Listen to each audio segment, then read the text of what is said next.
risking head and skin. For more than 100 years, the Tigers have roamed the football world. They have left indelible memories of premierships under Dan Minogue in the 20s, of grand final battles with their most bitter enemies from Victoria Park.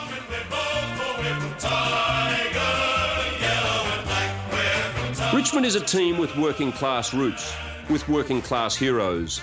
Men like Captain Blood, Percy Bentley and the feared Max Oppie. While the gentle giant Roy Wright and his idol Bill Morris became Brownlow heroes, the Tigers would endure 2 decades without success. It would change. The Tiger would prowl again and become the most feared predator in the game. Freddie Swift, a magnificent game, Fred. I know that you're a little bit wound up at the moment. I don't know yet, Rod. It's been fantastic so far. I ran a lap of the ground at the finish and I'm absolutely... Yeah, I know what you mean, yeah. It would be a golden era, stretching over 5 premierships, a time that saw the great champions take centre stage. A wispy-haired kid became the longest-serving player in history, a youngster from Tasmania lifting the cup in back-to-back glories. Memories, a lifetime of them.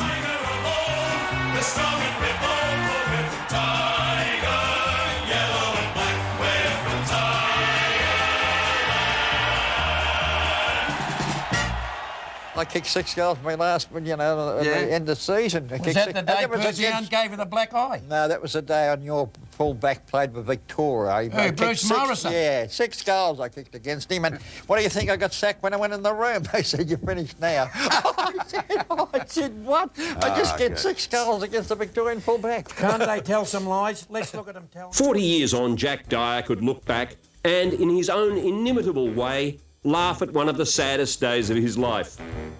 That last match in 1949, Dyer played his 312th and final game for Richmond. No man in league history had played more games. Only Gordon Coventry had topped 300. For the next 50 years, the most feared and low, or loved and admired footballer in the land, depending if you were a Richmond supporter or not, crept into everyone's hearts. He would create his own language. The way that he broadcasts the game is very, very unique because he doesn't bother calling any players and he doesn't bother calling whose side is kicking the goal. And I think this is really good because what Jack does is he keeps everyone who's sitting at home happy.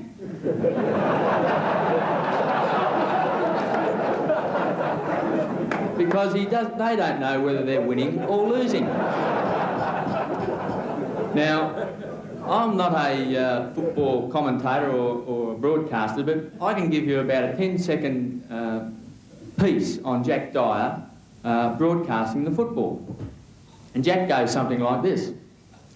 The umpire comes in, he's the man in white, he's got the whistle, up goes the ball, the ruckman knock it to the ground. Thank you very much, he says, as he picks it up and kicks it right down to the teeth of goal. And ho-ho, if you don't mind, umpire, he's put it right through the centre for 4 points.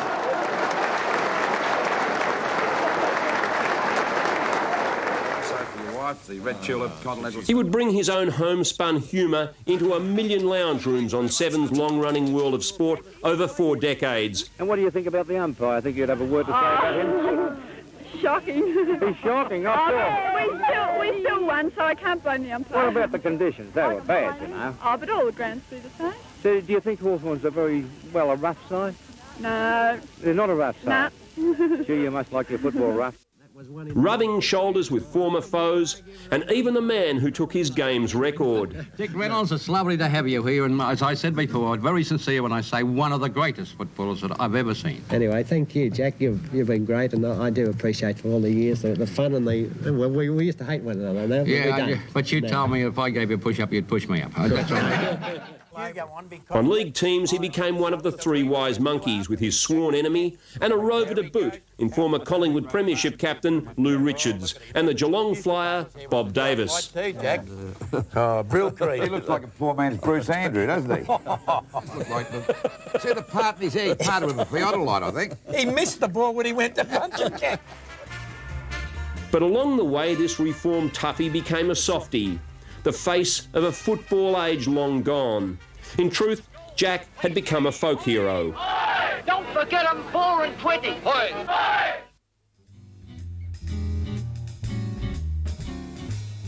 John Raymond Dyer was born in Oakley in November 1913 but grew up at Yarra Junction. Educated at De La Salle and St Ignatius on Richmond Hill, Jack, as he was known, would make his senior debut off the bench in round 2 1931. In 1931, Richmond would meet Geelong in the grand final. Dyer, in only his 6th senior game, would play in that losing Tiger lineup. He knocked a tooth out and split another one over here this side. I had a good set of teeth at that time too, and that messed them right up. That started but I was down, I was crying just about. Crying, Jack? Just about. I was 17. You're allowed to cry when you're 17. Like, yeah, you know, when you're amongst them and you're allowed to cry. Well, the tears come to my eyes, let's say that. A year later, at the age of 18, he would play the first of his 16 games for Victoria and would win the first of his 6 club best and fairests, the award that now bears his name. A remarkable achievement considering he injured his knee so badly in round 12 that his career was in doubt. Despite playing only 10 games, he still polled 4 best on field votes to finish tied for 5th behind Hayden Bunton in the Brownlow. The injury would cost him a place in the Tigers' premiership win over Carlton. After finishing runners-up 4 times in 5 years, Richmond would lead at every change to win their 3rd flag by 9 points. It would be Checker Hughes' last game as coach for the Tigers. A year later, Dyer was back. The Tigers in the grand final against the famous Foreign Legion of South Melbourne, starring the likes of Laurie Nash and Bob Pratt. Dyer, with 26 kicks and 15 marks, and Kevin O'Neill in defence starred, but the Tigers were never likely to upset the raging favourites. In 1934, Melbourne celebrated its centenary year. Bob Pratt kicked 150 goals and Laurie Nash kicked 18 for Victoria against South Australia. The Swans looked imposing. They would be no match for the Tigers. Jack Titus, goalless a year earlier, kicked 6 at full forward in a best-on-ground display. Not yet 21, Dyer had played in 3 grand finals and with Perce Bentley and Rover Ray Martin formed one of the most feared following divisions in football. I could only run straight. I couldn't turn either way, so that's why I collided so much with people. They didn't know that. I collided with 3 of my own players. I put 2 of them in the hospital too, you know, because I couldn't pull up. But I used to have to warn them, now don't keep in front of me. I can't pull up at top pace and I can't turn off you, so be careful. It was the Dyer toughness, the run-through, bone-jarring shirt front that left opposition players in a heap, that led sports writer John Ludlow to christen him Captain Blood after the Hollywood swashbuckler of the time, Errol Flynn. The name just stuck. All right, my hearties, follow me!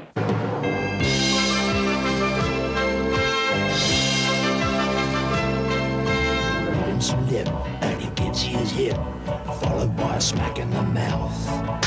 Your nose is gone, it's moved to the west, and your collarbone's gone due south.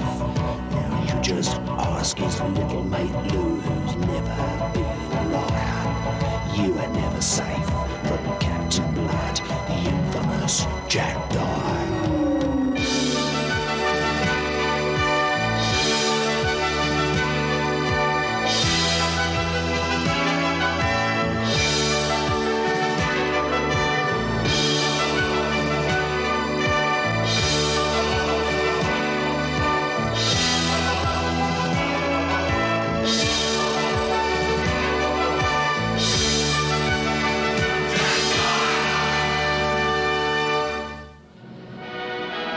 The image suited Jack just fine. From 1937 to 1940, he was Richmond's champion player. He remains the only man to have won the club best and fairest 4 times in succession. What I miss too in football is after the match, the team should go into one another's rooms, have a drink, no arguments, and just say, next time I'm with you, I'll kick your bloody head off.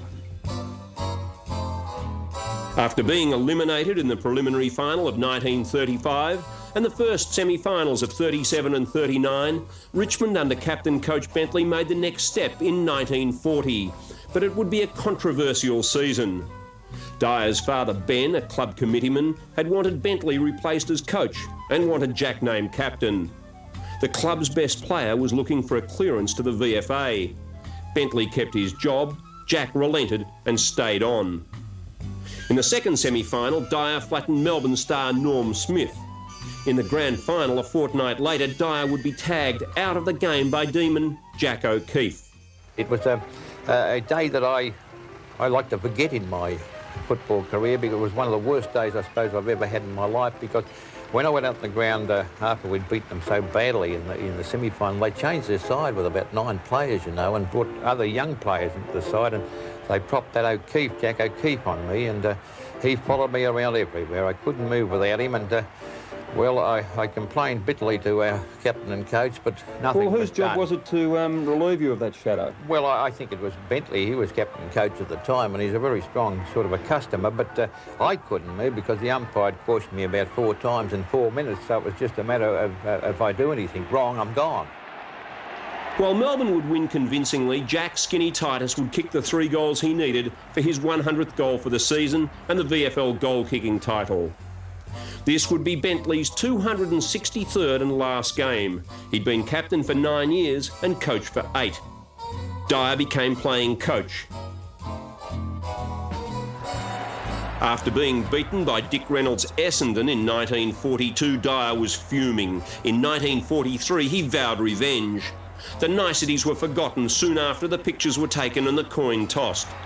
Dyer decided to play young Max Oppie as the stopper on his famous cousin, the triple Brownlow medalist Dick Reynolds. I was told to sort of look after him. When I mean look after him was to shadow him and try and block him out of the game, and with no restrictions. None? None. And because being at that age, I always did what I was told, especially by Jack, of course, because I feared him. I didn't fear Dickie, but I was frightened of Jack. Richmond trailed by 5 points going into the final quarter, and with Dyer kicking 2, Essendon failed by just 5 points in the tightest grand final since the Tigers won in 21. Harris kicked 7 for the Tigers in a sensational performance. Sadly, Jack Titus had not been part of the team. After 295 games, including a remarkable 204 in succession and 970 goals, he'd retired. In 1947, after a stint with Coburg, he made a one-off comeback for the Tigers reserves and kicked 12 goals. Dyer had become more of a fixture on the forward line, his errant kicking with a punt replaced by the more accurate drop punt that he quickly called his own. 20 years later, he'd show a couple of wide-eyed kids named Bartlett and Mick Irwin that he'd lost none of his touch. In the 1944 preliminary final, he'd kicked 9 goals against Essendon for the right to play Fitzroy at the Junction Oval for the flag. Dyer and Morris went into the game carrying injuries, and the Tigers went down by 15 points. Along the way, Richmond would recruit a man named Don Mopsy Fraser, whose dad had led the club goal-kicking in 1923. He'd come over from Richmond districts and had led the reserves goal-kicking. A stint in the army saw him develop into a fine physical specimen, just what Dyer wanted. If Fraser was the new Iron Man of the club, then Bill Morris was quite the opposite. The club best and fairest in 1945, runner-up to Don Cordner for the 46th Brownlow, Morris took the award in 1948 by 3 votes from Carlton's Ollie Grieve. He came across from Melbourne. Melbourne cleared him, and they exchanged him for a chap on them, I think Galbraith. But Bill was an unbelievable footballer. We played Collingwood one day where he took so many marks they presented him with the football. I think it was something like 24, 25 marks. He was an unbelievable footballer because he was only about 13 stone, 13.3 or 13.4, and he was a wonderful player, wonderful. By 1950, he would be Richmond and Victorian captain. Dyer would play his 307th game against Melbourne in 1949, breaking Gordon Coventry's VFL record.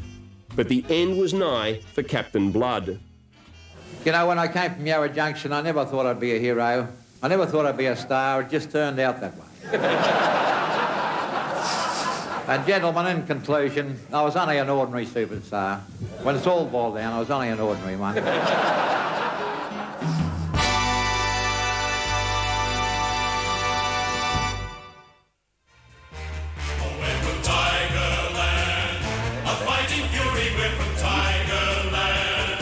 Nearly 50 years on, these two old-timers can still reminisce. Max Oppie, the Iron Man who'd been first rover in that 1943 premiership, and the man they dubbed the Gentle Giant, Roy Wright. These days, the former teammates are neighbours in Gippsland. Oppie running the Sale pub, Wright an hour's drive away at Duck Arm on the lakes. We're just starting to get on top of Carlton. We were behind at that stage, only a few points. And Roy takes this towering mark over Hansy at about centre-half forward, as I saw it, or centre-half back it was for Richmond. So, and I'm on about the half-back flank somewhere in that area. And of course he goes up, takes the mark, they blow the whistle, and in the meanwhile, he's come over the top of Hansy. It was a great mark, but he's fallen down head first. Hansy walked back, I was up on his shoulders, he walked back and I went head first into the ground, and of course his lordship over here was, I suppose, the worst loser I've ever known in my life, just hated losing. And I don't remember, I apparently went head first then, I've still got a big bump up here, and head first into the ground, and his lordship apparently ran up and kept saying, get up, you big weak thing. And I thought, oh, he can't hear me, so I could walk over and still singing out, get up, get up. And I get over, and by this time trainers have arrived and turned him over, and here he is frothing at the mouth, and I've said, oh, I said no hope him, because I'd give him a little kick because he couldn't feel it anyway. He looked down and he said, oh, you are crook. He said, stay there. And he said a gentle tap. They told me it wasn't too gentle. He was that disgusted because it looked like it was the first time in a long time we were going to beat Carlton. But he is a bad loser. Cost us the match, he did. They would figure in what would be arguably Richmond's worst decade in league football. There would not be one finals appearance, let alone a flag. There would be no Captain Blood on the field. While Dyer stayed on as coach, Bill Morris took over as skipper in 1950. He still maintained his pace up on that forward line, but the legs started to give him trouble in the finish, and Jack, at one stage, I think he was that crook with an ulcer too at one stage, yet he kept playing with it, but he lost his pace a little towards the finish, but he was still a very valuable player. Bill Morris, the 1948 Brownlow medalist, took over as skipper while Dyer stayed on as coach. In his first year, he would win his third best and fairest award. It was a strange transition. Morris, the scrupulously fair ball player, replacing the toughest man in the game. At full forward, the Tigers looked at Jack O'Rourke, one of the great aerialists of his day. In 51 and 52, he would head the Tigers' goal-kicking list. Wright had struggled for 5 years to gain a regular place in the side. With Dyer and Morris ahead of him, opportunities had been limited. In 1951, he shared the best and fairest with Des Rowe. Ron Rifle looks after the museum at Tigerland today. In 1951, he rose from an 18-year-old thirds player into the senior side. Des Rowe was one of those players that the bigger the player he played on, the harder he was, the better he played. He stopped all the top blokes. He was put onto the Davises and those sort of Bob Davis and those guys. And Des was, for a big man, like he wasn't a tall, extra tall bloke, probably 5'11", 6 foot, but he had enormous pace and strength, you know, and he could keep with the small players or bustle with the big guys. He was really tremendous. Des Rowe took over from Bill Morris as skipper in 52, and one of his earliest assignments was to attempt to lure a 17-year-old from Perth named Graham Polly Farmer, a kid the Tigers reckon might just make the grade. Richmond sent Ron Garraway and myself over trying to talk him to come back and play. And at that stage he made certain terms of his that he felt if he came to Melbourne, he wanted to play in a premiership. In fact, I can remember him watching training. Yes, I can remember him down there at that stage, and I knew who he was, all about him. And it was just that he was somebody we were chasing. He was quite certain that he wanted to play in a premiership in Melbourne. At that time, the ruck was not a problem. In 52, Wright would win the first of his 2 Brownlow medals, beating Essendon's Billy Hutchison on countback. I had a very, well, a sick type of childhood. I had knees in splints for years, and then I had rheumatic fevers, and I just had never really achieved anything in sport. And I think that was maybe the driving influence behind me, that I wanted to prove that I was as good as anyone else and I could do what other people could do. And I think that was the biggest thrill that I got out of the medals, was the fact that I had proved that I could achieve and match other people. Wright's win in football's most prestigious individual award would signal the end of the Dyer reign. While Dyer stepped down graciously, he did finally admit in 1965 in his biography Captain Blood that he'd been sacked, and to make matters worse, in favour of a Collingwood rover named Albie Panham, uncle of his TV sidekick in years to come in Lou Richards. I think he fitted in reasonably well. A lot of the old stalwarts didn't like Albie, but firstly because he was Collingwood. And in those days it wasn't done that you had a Collingwood coach or assistant coach at Richmond anyway. I thought he was fantastic, to be quite honest. I thought he was really called a spade, very fitness conscious, and I think that he was the ideal person as far as I was concerned as a coach. In 1953, the club finished 10th, their worst performance since being admitted to the league in 1908. Dyer could afford a wry grin. A huge crowd arrived at Punt Road for the final match of the 1954 season, Richmond and Collingwood. The Tigers led out by Max Oppie in his 184th and final game. Behind him skipper Des Rowe and Roy Wright and a young Tommy Hafey. It was a good time to be there. Punt Road was different, I guess, and Richmond was different, and that's where I'd come from. So it was great to be playing league football at that stage. We weren't walkovers. In most times we'd finish, as I said, say around the middle of the list, maybe a little bit down, but we weren't, say, the percentage boosters for every team. We had some really star players, like Roy Wright, like when you see Desi Rowe and Maxie Oppie and fellas like that, Kevin Dillon, Johnny Nix, Havel Rowe. There were some really fantastic players, Joe Poulter at that stage, but somehow or other, maybe our style and maybe the other sides were a little bit better, I guess they were, but we had some really good players at that stage. Richmond struggled in the first half, Rowe desperate in defence. Oppie, as usual, running through at every opportunity. Ferocious. I'm glad he was on my side, to be honest with you. But no, he was in the mould of the Mopsies and the Polly Perkins and the Jack Dyers and those. He was a very vigorous player, a very strong player, and didn't know the meaning of defeat. And he was, as I said, he had that many rovers frightened. They wouldn't come out and have a rest. They'd want to run all day because they didn't want to go back and stay on max.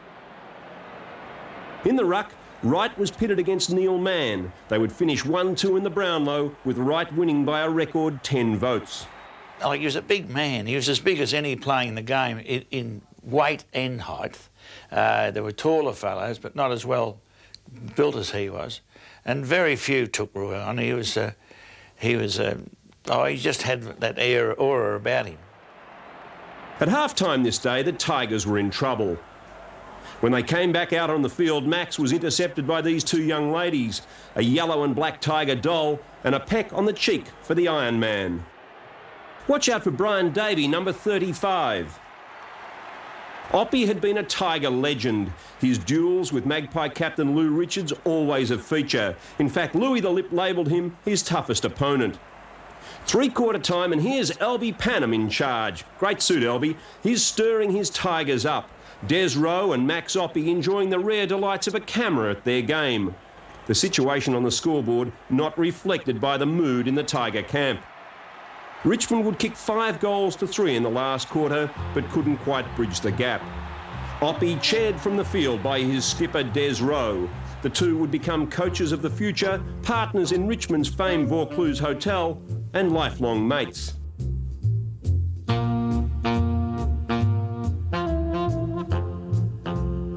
The club would also lose Billy Wilson after 185 games. The cheeky little rover had played for Victoria 10 times and enjoyed the talents of a trio of champion ruckmen in Dyer, Morris and Wright. While neighbouring Melbourne would be aiming at back-to-back premierships in the Olympic year of 1956, Richmond continued to struggle. Panham was replaced as coach by Max Oppie, who was charged with putting the bite back into the tame Tigers. I was really a fill-in. I was asked if I would be coach, and I took the job thinking that everything would, flow along pretty nicely. So first thing I did, I went to the committee or the president and I said, look, we need so-and-so players. And the answer I got was, well, you can't have them. And I said, why is that? I said, well, because we haven't got any money. Oppie would stand down after 1 year and hand over to Alan McDonald, who'd played 48 games during the war years, but more importantly, had coached South Bendigo to 5 flags in 7 years. Richmond had an uncanny ability to discover ruckmen of great talent. In 1957, they recruited a lanky youngster named Neville Crowe from amateur side State Savings Bank. He would become a Richmond great. We heard they were playing down at Black Rock on a ground down there. So we went to have a look, and there was a fellow called Georgie Coates, an ex-Fitzroy player. He was coaching him. He was trying to smother him away from us. And I saw him play that day, and I said to Maury, look, you've got to get him because he is a great player. He was a great player, even in the amateur ranks. As Crowe came into league football, Des Rowe was bowing out. He'd replaced Bill Morris as skipper in '52 and had been at the helm for 5 years. In 1956, he'd been captain of Victoria, an All-Australian, and over 172 games, he'd won 2 club best and fairest awards. Just short of 6 feet, he'd held down centre-half back for years. Roberts it is at centre-half back for St Kilda.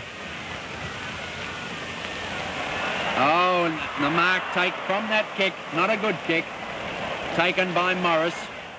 This is one of the earliest surviving quarters of televised football. It was round 3, 1958. St Kilda and Richmond at Punt Road. Chance for Dummett again. He's held though, and he's holding the ball, and I think it goes against him. Yes, against Dummett to Cupch. Cupch of St Kilda, former Collingwood player. This time it's not a bad kick into the wind. Pack rises, Morris playing it on in front of him. And here's a shot at goal. Shot at goal by Richmond, and it's through. I think it was Branton. Branton it was. McIntyre turns though and handballs it to Coffey.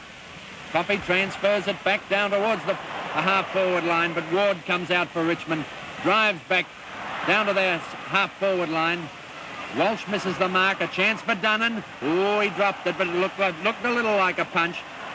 Good football there by Morris. Transfers it to Branton, and Branton's kicked to Dummett. Dummett about 45 yards out, directly in front of goal. Not wasting any time. There's his kick.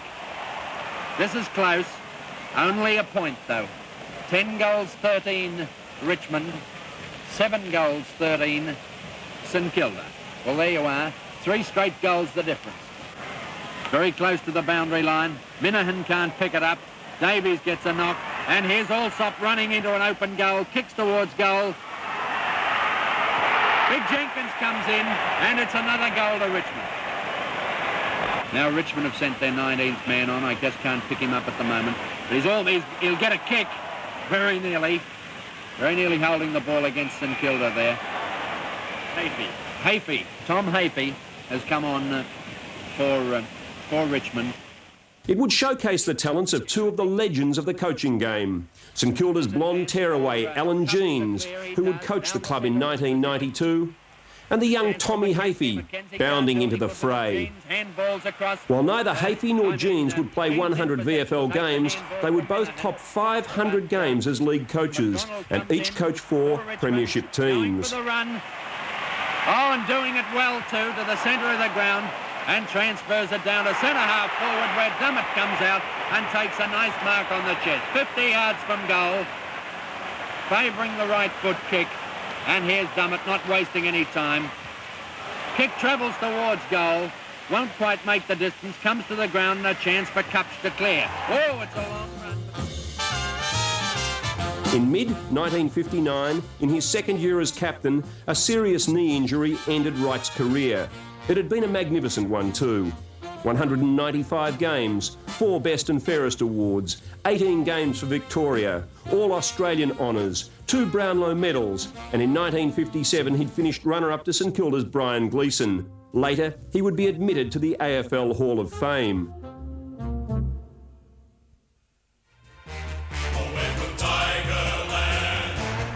Des Rowe had captained Richmond for 6 years. Only the captain-coaches Percy Bentley and Jack Dyer had led the club in more games. In 1960, Richmond finished last for the first time. They won 2 games and drew 2 others. But Rowe was the man to coach them back up the ladder. If I could delete 3 years of my life, that'd be the 3 years, 61, 62 and 63. But it's a frightful frightful job to take on if you haven't got the material. While the improvement in 61 was slight, the main change occurred off the field. Under-19s coach Graham Richmond was appointed secretary. No more Mr Nice Guy in the front office. GR wanted change. The Yellow and Black Social Fund had about £15,000, which was a lot of money in those days, because you could sign a football up. We signed Freddie Swift up for £50, and there are others that were signed up for very little money. So but for some unknown reason, the powers that be at Richmond in those days wouldn't let us spend the £15,000 or any part of it. Well, then when Ray Dunn became president, he opened up the coffers sort of business, and they started to get players. Billy Barrett had joined the club as a 17-year-old. This year, he would become a regular player. We had a lot of good people with very strong character that got us somewhere, and especially out in the ground and in the club itself. I know we were a battling club when I first went there back in 1961, but the character of the people around the club were never give in type of people and strong-minded people and individuals. Ron Branton would stand down as leader after 3 years, in which he backed up with the club best and fairest. In 1962, he'd finish runner-up to Geelong's runaway Brownlow medalist, Alistair Lord. Branton's replacement was a standout, ruckman Neville Crowe. Old-timers like Wright and Oppie joke about his amateur background, his work as a bank teller, and how he complained the football hurt those soft hands. But in the early to mid-60s, there were few better big men around.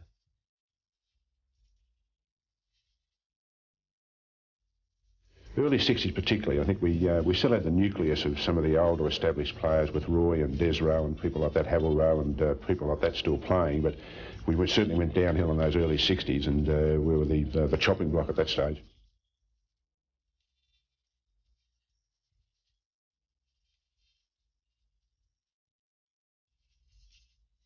The biggest story of 1963. Melbourne's dynamic captain Ron Barassi reported for striking Roger Dean. He'd be suspended, despite his cries of innocence, and misleading the Demons into the finals. I think Ron's got a bit of dementia, I think, or someone's got a problem somewhere, because he definitely hit me, and I said I did my best to get him out. I went to dinner with him, and we worked out what we were going to do, and yeah, I think he's convinced himself over this period of time that he didn't do it. Club, not great in numbers, but good. Something good, it's the core. And you boys are the core of this club, and I believe that you're good, and I believe you're going out there and you're going to give everything that you've got. Everything that you've got, not 90%, to bring this club success. The voice of Len Smith. For 5 years, this shrewd man had coached Fitzroy, turning the gorillas into lions and the flick pass into a deadly weapon. In 1964, in one of the key moves in Richmond's history, Smith replaced Rowe as coach. Like, he had a reputation, he had done very well, he'd been at Fitzroy, and he had a different style. And strange that may seem, my father coached him at Northcote before he went to Fitzroy to play even. And I knew him reasonably well. I knew him better than I knew Norm. And I was glad to get out of it, I'll be honest, because it was that 3 years, as I said earlier, was very difficult. While brother Norm was the fiery orator who would take Melbourne to 6 premierships from 8 grand finals in 11 years, Len was a shrewd tactician, a great thinker and innovator, and a man regarded as one of the founding fathers of the way we know football today. Well, certainly Len was the first person to make sense of football to me. I'd played at Oakley under Albie Panama, who had been a league coach. He'd replaced Jack Dyer from here, and he was typical of all the coaches of the time. It was just, you know, kill or be killed sort of philosophy. But Len certainly turned football into a almost an art form. I mean, he had rules for when we had the ball, when it was a line ball, when they got the ball. He had styles of play that no one else had, and he transformed Richmond, I mean, in fact, until almost this day. The Punt Road complex was no longer a viable league ground. Plans to widen the key artery would make expansion impossible. Conditions were poor. While the Tigers wanted to retain their historic home ground venue as an administrative and training headquarters, they were finally granted permission to make the MCG home. In 1965, they nearly doubled their attendance figures. They turned a financial deficit on the balance sheet into a record surplus in a season. Billy Barrett was best and fairest. His booming kicks out of the centre a feature.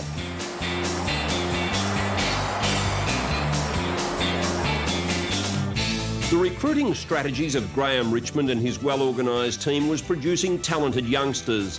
Among them in 1965, Len Smith welcomed Graham Bergen. Doug Strang's boy Jeff came down from Albury, and an 18-year-old named Barry Richardson from St Patrick's Ballarat. Graham sort of went out in those times and just sort of recruited almost the length and breadth of Victoria. And not only did he have an influence in recruiting, I think that probably he had an influence in the way we approached our football and approached our lives, really. And look, I just couldn't speak high enough about him, because I think that he, during that time, he wasn't only involved in the football thing, but also probably gave promises to our parents he'd look after us. And you know, we were country boys, a lot of us, and no doubt he sort of kept his word on all that. At a reunion dinner in 1998, the Richmond greats had gathered. They talked about Len Smith. They talked about the man who took over after he retired through illness, the eccentric, forgetful, but unforgettable Jack "Skinny" Titus. It was announced that Jack Titus won a life medal, and I was at one of the tables at the back of the big room. And I knew where he was. He was out there listening to the bloody races, the greyhound. You mean a very fat gutty? Yeah, fat gutty. Very short. You know, like today, if you're 6... That's what I'm saying, that's what I'm saying. He came out, he had the shorts on, like old sort of Jack Dyer type shorts, long shorts, he had the old boots, he had the jumper on with the number on it, and just trotted down the race. I mean, Skinny's number 12. You would have thought, you know, like, we didn't have many tracksuits in those days, but you'd have sort of like these days, you'd come down in a tracksuit, wouldn't you? But he came down the race because he was the coach. He came down the race in the full Richmond outfit. I mean, I always remember as a kid thinking, this old man just ran out and he's ready for action. You know? Graham Barrett, he never used to the first name, but anyway. Crow and Green in, Bergen, no, it's got down to 2 people. He said, that bloke who played on Mitchell and... I'm not long with this club. First game I played with Jack was against Essendon out at Windy Hill, but he'd pull up a stool like they did in the old days and stand on the stool in front and then, you know, walk up and down the stool and, you know, we're talking quickly and that his teeth fell out. Just caught him and just put him back in. I reckon he had great reflexes. Just caught him and put him back in again. After winning the best and fairest in the fourths and then the thirds, Kevin Bartlett would play the first of his club record 403 games. Oh, I thought it was a free kick. Kevin Bartlett picked it up, had a shot at the goals. It's a beautiful goal kicked by Kevin Bartlett. Kevin was one of those guys. He was a very quiet guy when he first arrived, and he was just one of those players that impressed you with his unbelievable ability to get the ball. And well, his career speaks for itself, doesn't it? When you think about it, he's just been one of the phenomenal legends of the club. GR and his team were wooing a kid from Hobart. Frank Burke's boy Francis up at Nathalia, and they were trying to lure Dick Clay out of the reaches of keen North Melbourne talent scouts. They addressed the replacement for caretaker coach Jack Titus. The team that would usher in the golden era at Tigerland was taking shape.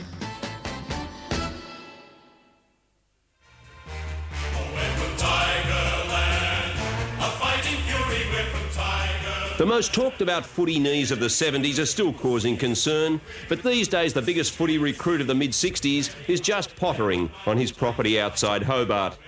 There were no bigger recruits than Royce Hart, and few in the history of the game have lived up to their reputation quite like him. Among the prized mementos in the museum at Punt Road is a framed letter, one of the most famous in football. A recruiting coup by the master, Graham Richmond. There was no bundle of cash for the Hart signature, just a bundle of clothes. I was working in the bank, the Commonwealth Bank, and my mother said I didn't have enough clothes, and she said, could you give him 6 shirts and a suit? And they posted the Form 4 over. I signed up for 6 shirts and a suit. The decision to lure Tom Hafey back to the club from Shepparton, where he'd coached 3 premiership teams, would be one of the most inspiring in the club's proud history. At 34, Hafey was barely older than his veteran players. I think when Tommy came, he brought something very, very different to the club. Intense discipline and intense driving force to win. And Tommy was admired by everybody because everything we did, he did. And he was obviously, as we all know, a fitness fanatic. And he brought a very simple but very effective game plan that suited the players we'd recruited. The long kicking, and then everyone at the ball game. And some of the things that Tommy innovated, I think, would still be pertinent in today's football. My main concern was that some of the players that I was coaching had been players when I'd been playing, and I was a little bit worried about how they would handle that, obviously because they were bigger names than what I was as a player, but I did have 6 years in the country coaching, so I suppose I did serve an apprenticeship. The Hafey passion, the Richmond determination and the move to the Melbourne Cricket Ground were factors in a revival that was beginning to take shape. And he's put it through the centre. Little Bartlett around the back for Richmond, picks this ball up, swings onto his right foot, kicks it over here to Mick Irwin again, and Mick Irwin taking a miraculous mark. Players coming in hard for the kick off the ground here by Bartlett, sends it further down. In 1966, Richmond would win 13 matches and draw the game against North, but it wouldn't be enough to get into the finals. It was little satisfaction to realise that 13.5 wins would have won a finals berth in every one of the previous 35 years since the Page Final Four system had been in operation. We were one game from a double chance, so we were right there throughout the course of the year. And those last 2 or 3 games, we did lose 2 out the last 3 games, which more or less, messed our chances up. Neville Crowe would again be one of the dominant ruckmen in the competition. He would represent Victoria at the Carnival in Hobart and under Alan Killigrew win All-Australian selection. He would win his 3rd club best and fairest in 4 years, but his reign as captain came to a sudden and shock end on a post-season cruise. They gave me the opportunity to resign because I'd been a bit of a naughty boy on a football trip and played up probably beyond the bounds of reasonable bounds, and they just said, well, we think it would be wise if you resign. I thought, well, this is probably a fairly good idea because I'd certainly done the wrong thing, no doubt about that. It wasn't all that bad, mind you. I think I threatened to throw a captain of a ship overboard or something like that. It was nothing really untoward. It's in front now, Collingwood. Here's the kick in. The ball picked up there by Mike Perry. Hand pass to Richardson. Over to Burke. Burke runs through. He runs around his opposition. Gets a kick in. It's a 1967 would see more great players assemble at Punt Road. From Nathalia, Francis Burke, whose father Frank had played under Jack Dyer in the 40s. Here comes Potter. A nice hand pass towards Tully, but look at Francis Burke come through. Very nicely. Over to Northey. They were terrific because they made me and a lot of other young players like myself with similar experience to myself at that time made us feel very welcome, and I've never forgotten that. And Burt's kick goes up towards centre-half forward. It's taken here by Crowe. Crowe runs into a bit of trouble. His kick is a high one, and over the centre, up towards centre-half forward. And Clay comes in and pulls down a towering mark. He's really settled down on that wing. Burke would claim one wing. On the other, Dick Clay. And in the middle, Billy Barrett. The most famous centre line in the game had taken shape. Burke, Barrett and Clay, or just plain BBC. As Royce Hart, up he goes, can't hold it, comes down here to Northey. Northey gets a hand pass across here, looks like Billy Barrett who's put his boot into it. It's a long one. Week after week, we'd handle the ball 90 times between us, and everyone says, who was your hardest opponent? And I say, well, both the guys on the wings were, because they're great footballers, kick the ball a long way, dash, never give in, strong-minded guys, as I stated, very good footballers. At the MCG, Richmond would play North Melbourne. Hart pitted against the veteran John Dugdale. The punt kick, hasn't used those before, they've all been drop kicks. It's a strong one in towards the goal square. Is that a mark to Royce Hart in front? They're appealing for it.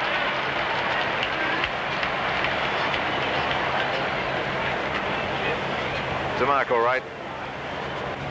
The recovery power of this youngster, Royce Hart, is really good. He'll be a good footballer with another year under his belt. Who'll mark it this time? Patterson from behind, a beauty. The marks being dragged down by Hart, Patterson and Ganane have been really terrific. Here's a kick to within about 20 yards of the goal. There's another one to Hart. He just stood there and Dugdale lunged across to try and knock the ball away, but it was a fruitless attempt. Speaking of good marks, here's one of the best in John Dugdale, playing as full-back for North these days, kicking off beautifully. The ball played funny tricks in the air, and that's why they couldn't get near it to mark it. Short goal!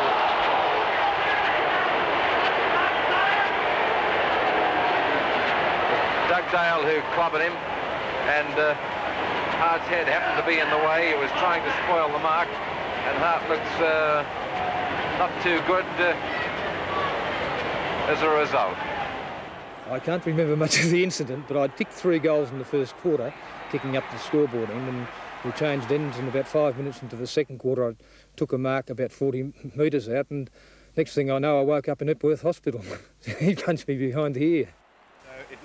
While Hart had suffered the first of his bone-jolting footy hits and spent the night in hospital, his teammates were in superb touch that afternoon. Been paid the mark, held it long enough. He'll have to hurry and get it down. He's taking too long. There's his kick. It's a high one. Getting out to where we see Rogers. And there's the three-quarter time siren. An interesting decision. The mark has been allowed because the siren went just that fraction of a second after the mark. It's Paddy Ganane. Something to bring the best out in Big Paddy. You'll either kick it along the ground or kick a 60-yard beauty. They really need goals. Can Paddy kick a goal? Giant punt kick. Beauty! Well, that's the way to finish a quarter. A magnificent 65-yarder by Paddy Ganane. He could kick it from here, but it would be a really good kick. It would be one out of the box. Going to be short. Ganane nearly a mark. Barrett, a snapshot at the goals. It goes right across into the far pocket. Crow's on his own if he can make up a pace to get there. He's beaten one, gives a hand pass to somebody in a better position. That's Northey. Northey should miss that kick, and Northey brings the stands down. Kevin Sheedy would injure his knee. Suspended for 5 years after crossing over from the VFA without a clearance, his career was at the crossroads. Hart and Sheedy, 2 of the key figures in the great Richmond years ahead.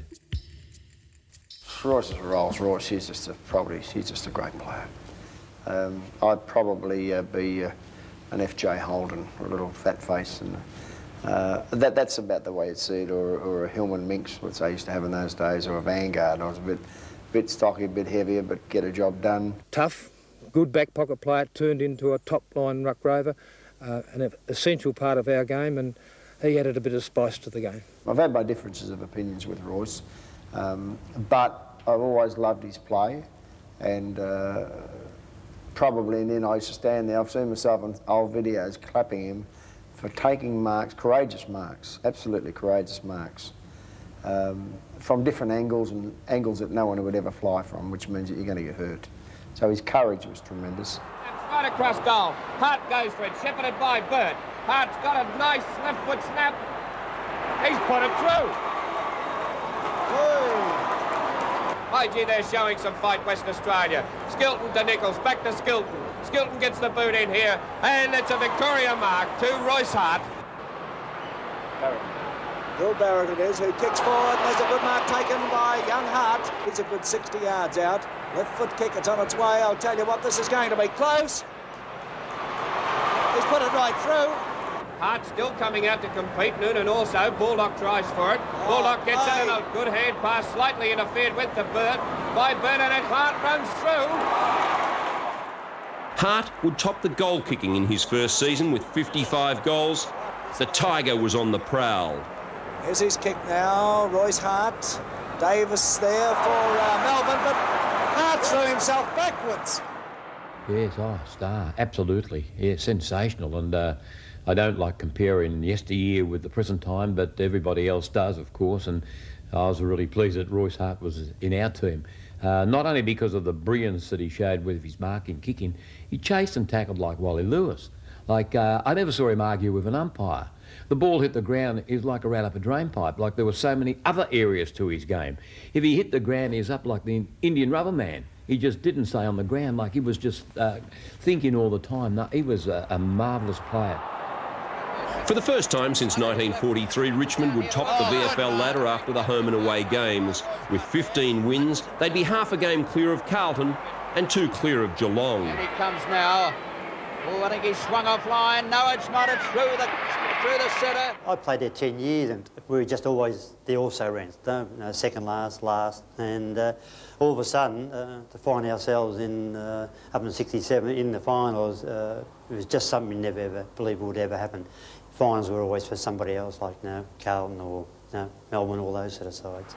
I like the way he positioned himself to take that mark. He's out strength by big lofts, but he did position himself very well to take that easy mark. The second semi-final against the Blues in front of a record crowd of 99,000 saw Hart in superb form. He would kick 6 goals in his first final. Barrett and Clay sensational across the centre. Tony Jewell with the ball, almost on the half-back flank on that outer side. Kicks in towards the centre. The players set themselves up. They go. Ganane from behind. Almost got that one. A kick off the ground here by Kevin Hall. Hall is after it, but Francis Burke is there. Burke picks up. He's well shepherded too. Burke gets his kick to the half-forward flank on the member stand side. There's a mark to Richardson. Richardson to Northey. Northey at the big ones. Here's a go. A mark.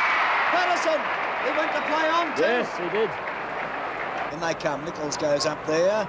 The tap down comes. Bartlett tries to break clear, but lets Bull Richardson in. Oh, look at the Bull go. Gets his kick.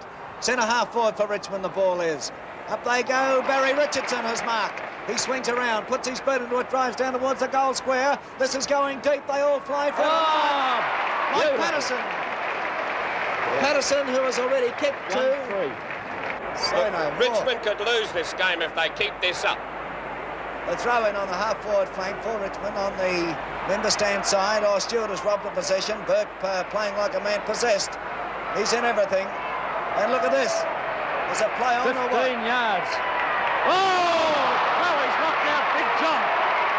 He's in everything. And look at this. Is it play on or what? 15 yards. Oh, he's knocked out Big John.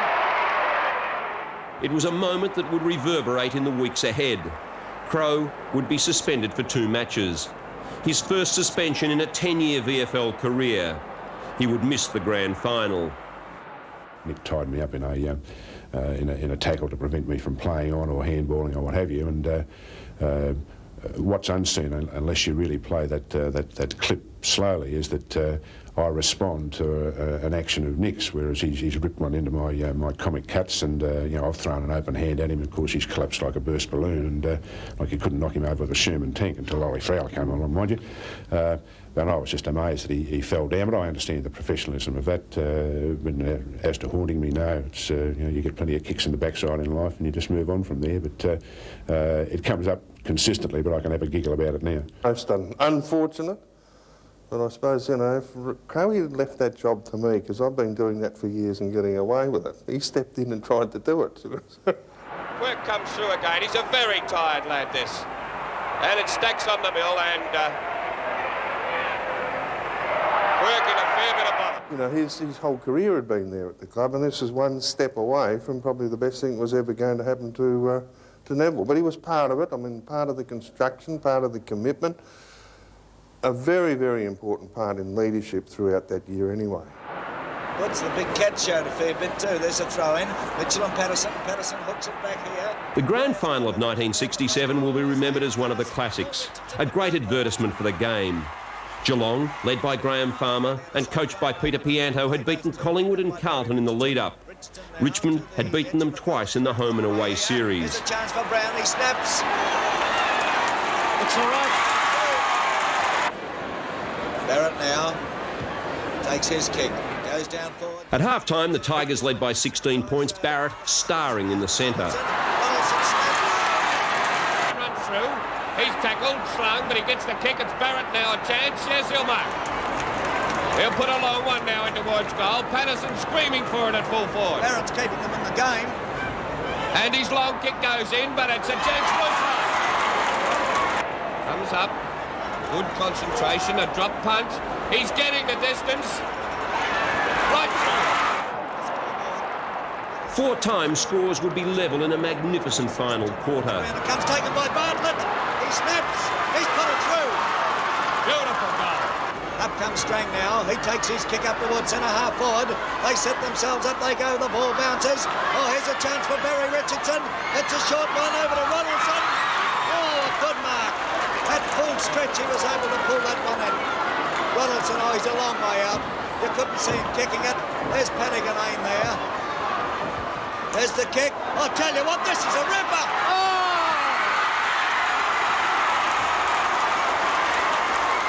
And it's tremendous atmosphere here at the MCG.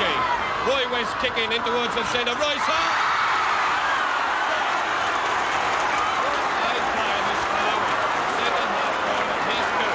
Yes, it was an important mark in the context of that game. It was in the last quarter, about the 20-minute mark, and I think scores were pretty much equal. And the ball came down, and it was too high for me to jump straight up and mark it, and Peter Walker was there, and it was a desperation thing that I just went for it, and it became quite a famous mark.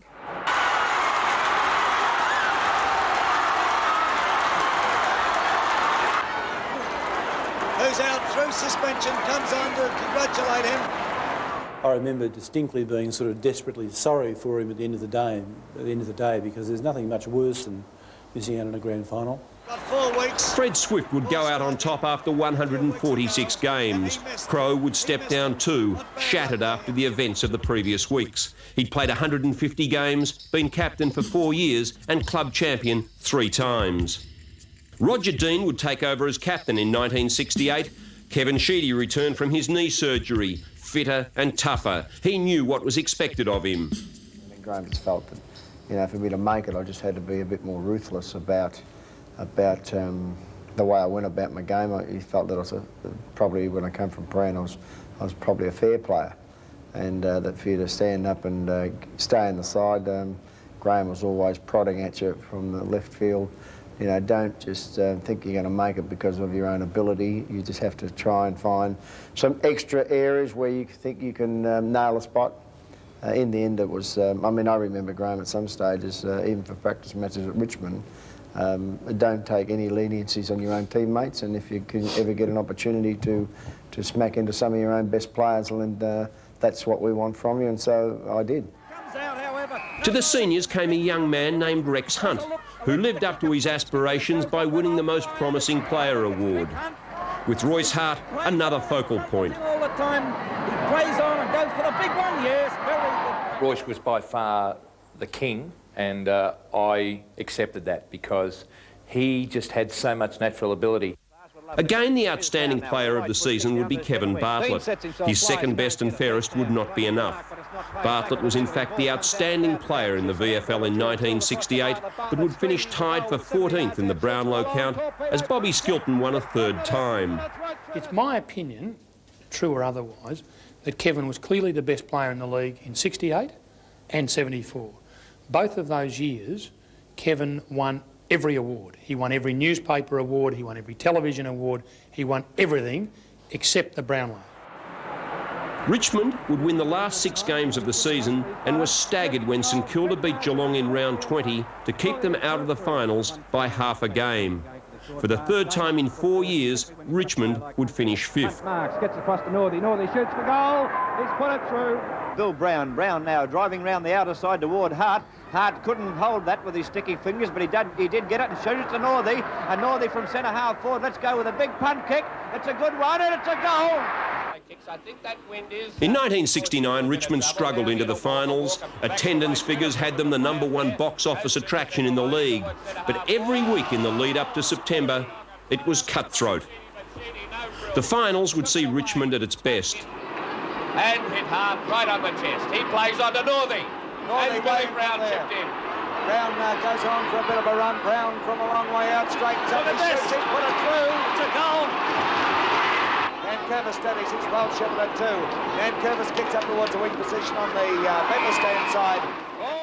Huge wins over Geelong and Collingwood set up another clash with Carlton.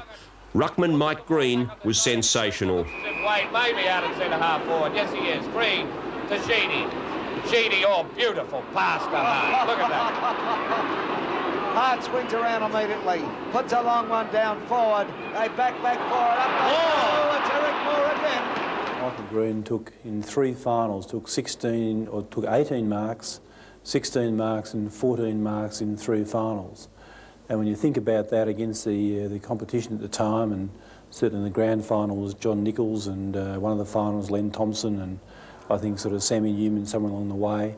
Really, he had an outstanding series, and really from that, he was undoubtedly the dominant player of that particular game, I think, and I suppose in that final series. The grand final would attract a record crowd of 119,000. Barassi's Carlton, the reigning premiers, against Hafey's Richmond, the champions of '67. The bitter rivals again. 1 yard, couldn't possibly miss this. He comes in for a drop punt. It's a torpedo punt right through the middle for another goal to Richmond. Would you go along with that? Oh, don't be a pimp. The throw-in takes place. Up goes Nichols, it goes to Northey. His kick is smothered. Barrett comes through. Barrett fires. And Richmond are getting the advantage of it, mainly because Carlton is struggling. They're struggling overall. There's his kick. It's a beautiful torpedo right up into the teeth of goal. And Rawlinson comes out unattended and takes the easiest of marks on his chest. Just blowing from one side to the other. He comes in. He elects for the punt kick. Oh, it's beautiful kick. He's made no mistake about it. Right through the middle. The ball is knocked to the ground. Taken by Jackson. He's in terrible trouble. He's held. Play on. Jackson's still going. He's being pushed. He still goes. He's grabbed. He's taken to the ground. Play on still. Oh, umpire Jeff Crouch giving the men every opportunity. Hart takes it. Hart beat down and Billy Brown will mark. Brown plays on straight away. Here's a goal. Look at this. Oh! Did he show some courage? Oh! The only thing they could have done was hit him. I know it looked bad, but he's given a 15-yard penalty here. Barrett getting whistled around. A 6-goal third quarter saw Carlton hit the front. They would not goal in the last as Richmond ran away with the game. And shouted to the crowd. I remember Billy Barrett in one of the finals, it was a grand final I think it was, he just put the ball up in front of the Melbourne Smokers grandstand and held it and said, well, have a look at this, ladies and gentlemen, because you've got to see something, you know, that you won't see much of. And I thought, well, pal, if you're good enough to kick this goal, you are a really great player. Good angle. There's that kick. Look at it.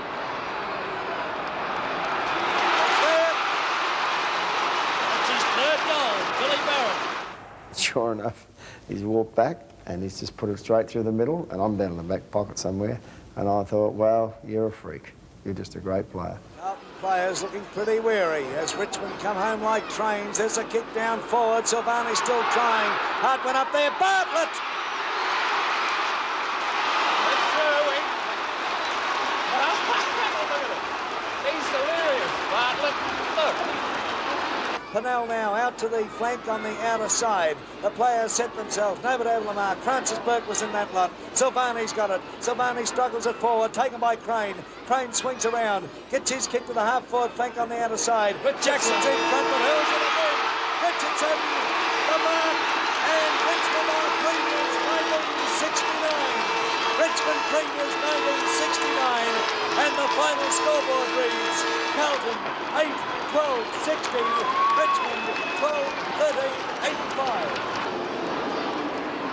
And there's the presentation of the cup by His Excellency to Roger Dean. Well, 12 months ago it was John Nichols holding it aloft.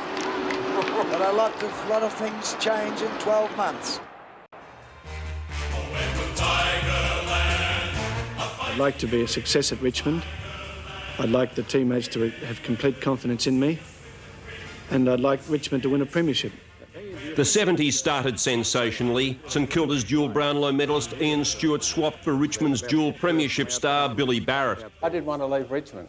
Ian Stewart was on the phone to me quite a few times to ask me to go to St Kilda, and I said no, no, no, and I broke my heart when I got the sack at Richmond. Barrett had been around the club since the bad days under Des Rowe, had played 121 games, starred in the 67 and 69 wins, been a best and fairest and represented Victoria 10 times. Barrett was the epitome of the Tiger. One tackles him again. Oh, very solid tackling there, picked up by Bill Brown. A nice hand pass to Barrett. Barrett's long kick and goal. We're sitting in the front row, Kevin Bartlett and I, at the annual meeting, and the abuse and the packed Richmond Town Hall was just so bordering on violent about Billy getting cleared. And they're starting to throw things from the crowd.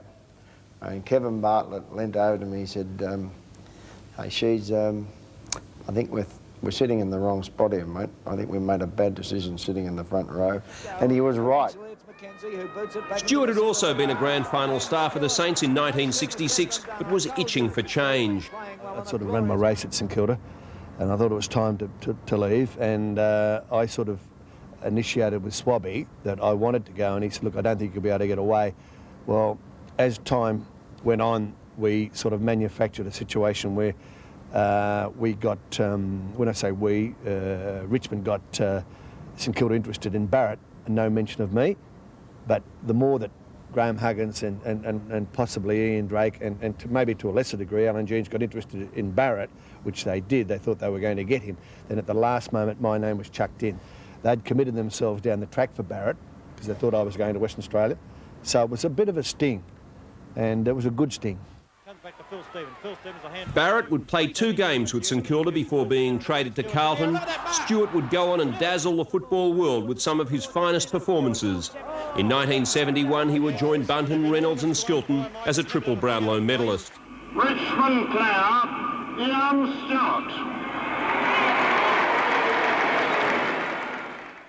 Stewart. Billy, had been a stalwart and one of the best players in 2 of the grand finals.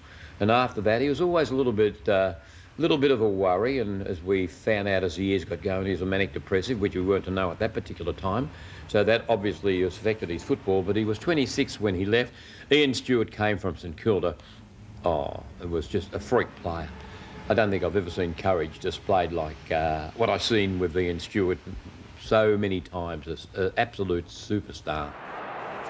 From 1972 until 1974, Richmond would play in a hat-trick of grand finals. Each would be memorable, each would have its own distinct personality. In 1972, Carlton and Richmond were the outstanding teams in the VFL by a huge margin. The grand final would be one of the great spectacles, fast-moving, high-scoring, quality football. On the member stand side. Ball bounces for Bartlett. It's in his favour. Bartlett going for a run. A hand pass across here to Hart. Hart hasn't been in the game so far, but a magnificent kick by Hart. Down in towards the forward pocket on the member stand side. A chance for coming into an open goal, and he's put it through. Taken by Kevin Bartlett of Richmond. Bartlett now to the wing position. McMillan throws himself at the ball. Well played. Over to Royce Hart. Here's trouble for the Blues. Look at Hart go.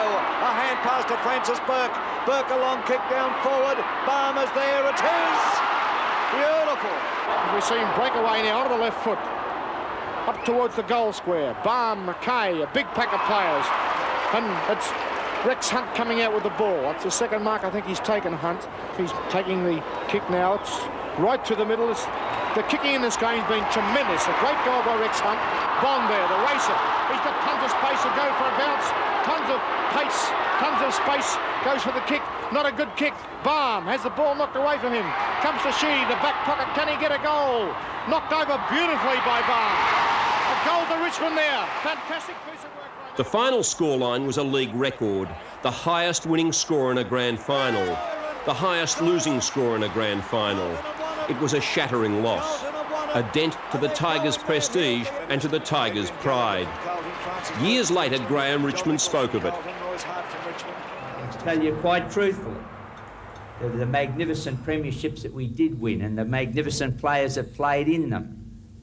They were something that I really and truly expected to win. But the memories that I have that hold the deepest, bitterest cut into me are the ones that we lost in 72 and 82, because we had sides that were good enough and we blew it. And somehow or other, losing at Richmond was a philosophy that we never had any part of. Oh, look, I could see how people could do stupid things, in fits of depression. We were the best side in the competition by a million miles, and yet they absolutely donkey-licked us. 28 goals, 9. 19-2 from 3 players. Big John, Alex Jesaulenko, Robert Walls, like it was a freak score and a freak game. And I was so shattered, I can tell you now, 5-6 weeks after the event, I was still really down. And as I said, I just could see how people could, get in such a state that they could do stupid things. In 1973, there would be no stopping Richmond. This would be the year of revenge. Come finals time, though, and the obstacles began appearing. In the qualifying final, it would be Carlton yet again. Again, the Blues would succeed. Trouble, still trying to battle the ball clear. Crosswell gets into Bartlett. Here he covers, kicks the ball off the ground, out towards the half-forward flank.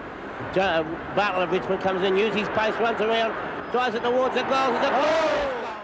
A week later, a cutthroat first semi-final against St Kilda at the MCG. Stewart out to impress his old side. So too was Lamb. Lamb covered, it should be a kick.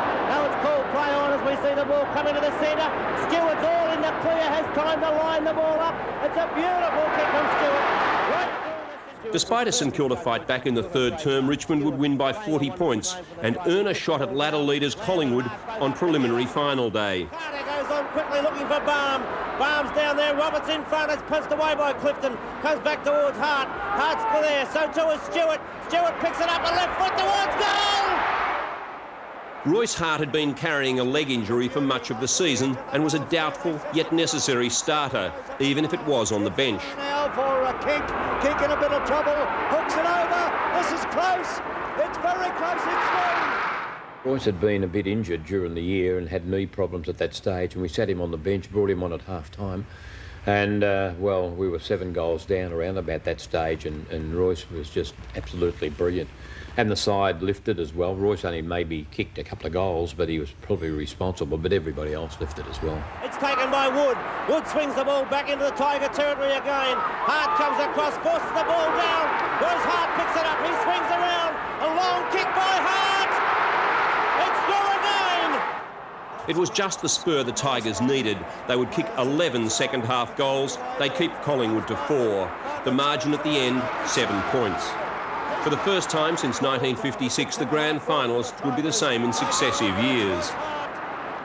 No one was going to beat Richmond on that day, no matter what.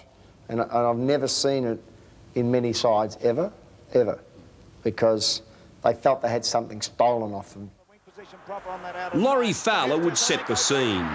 Jesaulenko deep into the forward zone, Big Nichols is there, up he goes, oh! Nichols is down, Nichols is down.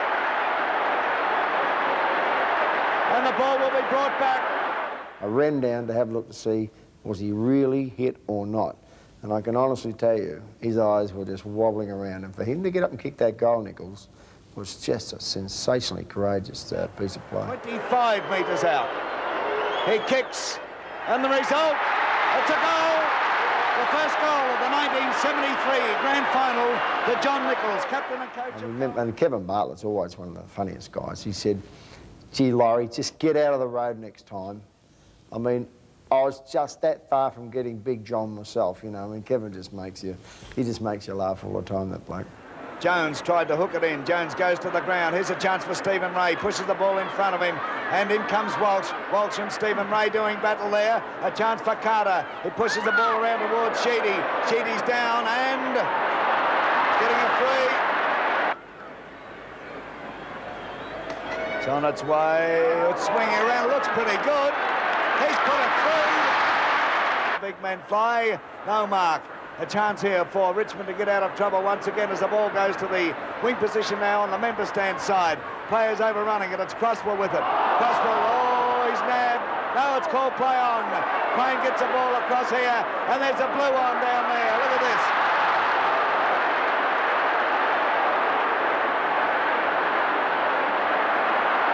this. Anyhow, there's the kick now, coming out towards the half-back flank on the member stand side. A chance here for Sproul, once again, who's playing well. Sproul, a hand pass across to Kevin Sheedy. Sheedy steadies. There's his third. So too does Dixon, but he couldn't take possession of the ball. Woods there. Francis Burke intercepts. He runs into the centre of the ground. A long kick from Burke up towards half forward. Coming across, it goes straight past the pack. Barn grabs the ball. A hand pass on to Carter. And Carter puts it right through. Full points indicated by the goal umpire. 3 points between the sides. 5-6 Richmond, 5-3 Carlton. As Southby with An 8-goal second-term burst by Richmond was all but overshadowed by the antics of Richmond's burly forward Neil Baum. Play up for the moment. A long kick by Stewart down towards the pocket, where it's Southby and Barnes punched away by Wade and Southby. And Southby held high. And we'll get one too high. Southby's a little seedy too.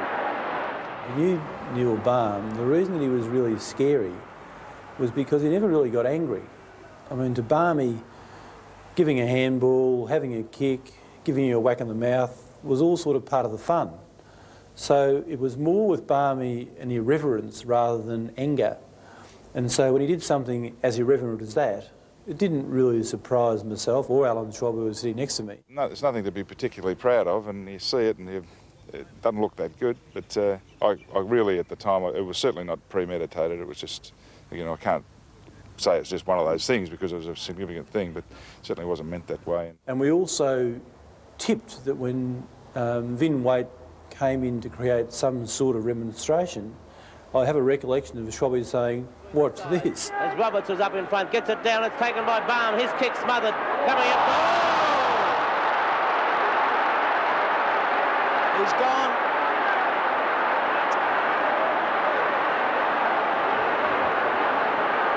Back in the centre, Ian Robinson bounces the ball. Players move in and up they go. Green is there, gets the tap away. Sproul runs into Crosswell. It's a chance for Sheedy to drive the Tigers forward. A nice hand pass over here towards Walsh. The Tigers playing good football now as the ball goes down towards Baum and Southby, but Hart cutting across, getting away from Dool, takes the mark. He's almost against the boundary line, some 55 metres out, and what's he done? What did I tell you? He's put it right through. Oh, he's an enormous distance out. He couldn't possibly kick this. Ray's kick, though, going to the edge of the goal square. The big men fly, the ball bounces, but through comes Crosswell, relieving the pressure. Crosswell out towards a half-back flank. Through they come, taken there by Dixon. Woods after Dixon. Dixon tries one towards Walsh. Walsh gets an awkward bounce of the ball, and through comes Burke. Burke of Richmond, a long one, down forward once again. Almost a mark to Baum. Baum screws it around. He's put it through. The whale, Roberts picks it up, sends it down into the forward zone. Ian Stewart was hobbling. Hafey would send him up forward. Gets it to the half forward flank. And it's Richmond into attack now as Sproul puts his boot into it. It goes down into the pocket. Up they go, no mark to Baum. Stewart pushes the ball down. Baum gets it over to Stephen Ray. Ray to Stewart, and Stewart puts it through. The last quarter would be a formality. The Tigers well in front, but only one goal would be scored from 10 scoring shots. Richmond by 5 goals, Hart would accept the trophy. Soccer fashion, a hand pass by Green, little come off. Hart pushing the ball in front of him. The siren goes! Siren goes! Richmond are premiers for 1973. Many believe the Tigers of '74 were even better. Once again, this would be a memorable year, for some good reasons and a few bad ones as well. Richmond had traded Rex Hunt to Geelong for Gareth Andrews. To this day, Hunt still rues the move. And it wasn't until I went to Geelong and then to St Kilda in those particular times that I realised what I'd given away, and having had my time again, I would have never have done it. It would be Richmond against the world, and that's just the way that General Manager Alan Schwab, Team Manager Graham Richmond and Coach Hafey liked it. Graham loved the warrior aspect of Australian rules football. He was very keen on you know, the bone on bone and the muscle on muscle. He actually liked that sort of thing, and he was also very keen on the fights and literally the warrior aspect of the game. They're all in. It's going to be, look at this going on out here. Quinton now in the scene, and Parsons going for his life. Didn't want to be in it. Players are laid out. People are laid out everywhere. One of the nastiest scenes I've seen in football for years. I don't know how that started. I was just giving you the half-time score. We're just about to close down. And now all the police on the scene, spectators, officials and players. I can see Graham Richmond, the Richmond, oh, I'd say president, but one of the Richmond top officials in there. Blokes just flew in from everywhere. And I mean, I was halfway up the race, Kevin saying, come on, we'll get all the oranges, we'll have all the orange drink for ourselves. They can get hurt, you know. And this is Kevin's sense of humour. And I said, you can't do that. So I've probably come back down and had a look around the brawl. Never got involved in it, thank goodness, because, I mean, a few of the boys, they got decked, and, I mean, a few went up on some charges, and it was, you know, it was pretty messy and fairly serious there for the next week or two. Being pushed out of the pack now, police trying to break up this very sordid incident. In the middle, a man from Western Australia, the outspoken, larger-than-life Malcolm Brown. Malcolm was the cause of the fight in the race because about a minute before the siren went at half-time, Malcolm got involved on the ground in a wrestle with Graham Jerker Jenkins, who was then playing for Essendon, but of course was a very well-known and recognised player at Collingwood beforehand, who had the nickname of Jerker. So Winnicky said, well, how did it all start? He said, well, we got into this wrestle and we were grappling each other. He said, and player Jenkins grabbed me by my private parts. He said, well, what did you say? He said, what I said was, now I know why you called me Jerker. 7 were charged. Graham Richmond was fined $2,000. That was later rescinded. Despite the emergence of North Melbourne as a threat, Richmond was the best side in the league. It would win 17 games in the home and away season. Players fly, can't take the mark. Brown trying to get to it now, picks up a hurried kick coming back. That could have been a free kick to Murphy, but not paid. A kick coming out of the pack, and waiting underneath it is Kevin Sheedy of Richmond. He plays on immediately, driving goalward. This one's on right, I'd say. The umpire looking at it.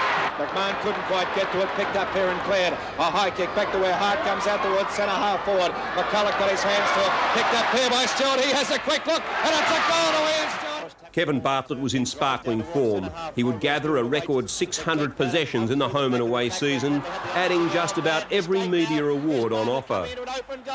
It wouldn't help him on Brownlow medal night. Again, Keith Gregg would be named the winner. Gregg polled 27 votes, 5 more than the Richmond champ, who finished third. The Tigers exploded. And obviously when, say, Alan Swab and Ian Wilson played up at the Brownlow, when Keith Gregg won the Brownlow in preference to Kevin Bartlett, that was another thing which more or less had a tremendous amount of publicity, not good publicity for the Tigers. Because when I was about to fight everyone in the hall, and Ian Wilson at that stage was starting to duck, and he was saying, I've got nothing to do with you. But I did have one great friend there, and a stalwart who would have helped me enormously in a brawl against 500, and that was Charlie Priestley. And I think the count at that point is that I'd had about 25 clarets and Charlie had had 26. In the second semi-final, Richmond and North would meet at Waverley and produce a dress rehearsal for the grand final. Hart started brilliantly at centre half forward against Dench. It would be Barry Richardson at full forward who would kick 5 on Frank Gumbleton to help set up a 21-point win. Play by Rantel, but a bad hand pass. It goes to Barb. Another one back here to Thorpe. Back over to Cumming. Back again to Sheedy. Can Sheedy get clear? He's grabbed. And a mark. Sproul of Richmond. Right to the teeth of goals. Barry Richardson's in there. Up goes Baker. Taken by Barry Richardson. He kicks it. There's Bartlett. Oh, he missed it. Ball taken by Sheedy. Sheedy's in trouble. Hand pass to Barry Richardson. And he pops it. The recruit of 1974, though, was a Richmond boy to the core, David Cloak. Tommy wanted to save Royce a bit. Royce was having leg problems, and in the end, really, the theory came up. He wanted to run basically two centre forwards, and I was playing as one, and Royce was playing as the second one. And it was really to save Royce's legs and get value out of him, and that's how it really came about. And I I slotted into the half-forward flank. Woods on the wing position. The crowd was definitely on North Melbourne's side. Barassi's Roos, the underdogs, in search of their first premiership and in only their second grand final. Hafey's men aiming for back-to-back flags after a season of controversy. Yes, a goal. Dench about to kick out once again. Favours the outer side. It's another beautiful kick. Deep to the half-back flank. Oh, Burns went up before acceptances. Standing behind was Morris, who's taken the mark. Richmond back into attack. Are they keeping the pressure up? It's a beautiful kick from Morris. Right to the edge of the goal square. Hands go up everywhere. Richardson, is it? It is. Crowd warming up to it. Listen to the crowd as he comes in. It's a goal. Deep into the forward zone. Richardson's in there. Ball knocked away from him. They're after it. A chance for Sproul. Sproul takes it well shepherded from the pocket. Sproul kicks right across the face of goals. Will there be a mark awarded to Sheedy? Should be. It's going to be difficult. He hand pass. Oh, look at that! Off the fingers. Oh, it was too easy. Moves closer to goal. Couldn't see him kicking the distance, but he'll put it right down there. It's right to the edge of the goal squad, swinging out a bit. Now Hart is only about 30 metres out. He kicks. Oh, it's right through the centre for mine. And Richmond are in front again. Up it goes again. Sam Kekovich and Baum once more having a great tussle. There's Hart. He'll have a shot. It looks good. It's a goal. Going to favour the outer flank by the look of it. There it goes. It's a nice kick too. Right to the half-back flank on the outer side. Oh, and Sheedy gets up. In the last quarter, Barry Richardson would kick 4 goals to seal the game. He would finish with 5 in his last game with the club. Hart ended with 3, and Sheedy was a unanimous best of field. As Hafey said later, it was Richmond against the world, and Richmond won. Richardson, he turns, he fires. Oh, what a beautiful goal. Play! There's Royce Hart receiving the Premiership Cup. Congratulated now by the President of the Victorian Football League on the right, Sir Morris Nathan. Tommy Hafey now receiving congratulations. And there's no doubt about the Governor of Victoria. He knows all these fellows personally. He knows all about football. While the players were lining up for yet another premiership photo, the struggle was on behind the scenes to win the signature of a stylish left-footer from South Melbourne named John Patura.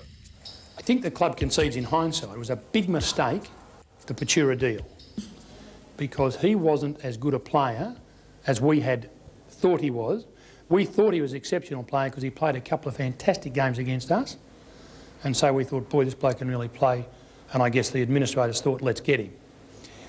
When he came to us, I think he must have played his 2 best games against Richmond because he didn't play that well when he was with us. What you don't know is that we gave away 3 players, but it's little known, and I'm not very proud to tell you this, plus 50 grand. People don't tell many people about that though.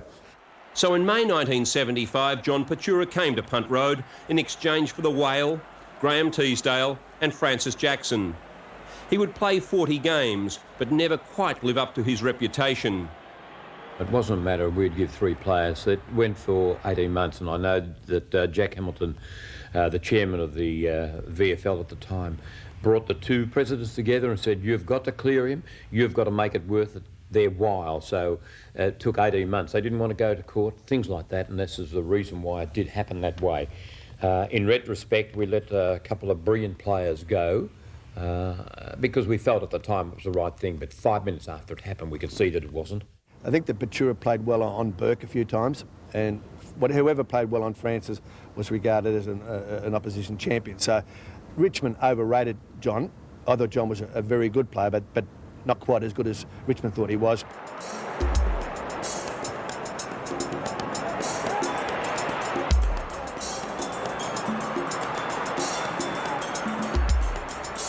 In 1976, Royce Hart's knees were part of most football discussions at Punt Road.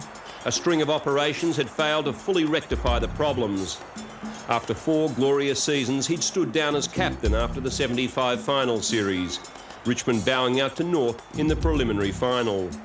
The great side was being dismantled. Clay went to Paran. Ian Stewart had retired mid-75 after 205 games. Gareth Andrews moved to the front office as team manager. Michael Green needed more time for his law firm and his family. Paul Sproul went to Tasmania and Craig McCullough across the park to Melbourne. At the end of 1976, Tommy Hafey would go too, in typical Richmond fashion. Tommy was never sacked, by the way. There was a vote on the Richmond committee, and it was something like I didn't vote. Presidents don't vote, but it was something like 12-2 or 10-2, and Graham Richmond voted against Tommy, and a fellow called Neil Biziou from Tribunal fame also voted against Tommy. The other 8 fellas voted for him, but somebody, and these things happen, obviously let Tommy know this, and Tommy resigned. He wasn't actually sacked, but he knew that Graham had voted against him at committee level. Hafey would be replaced by his assistant, Barry Richardson.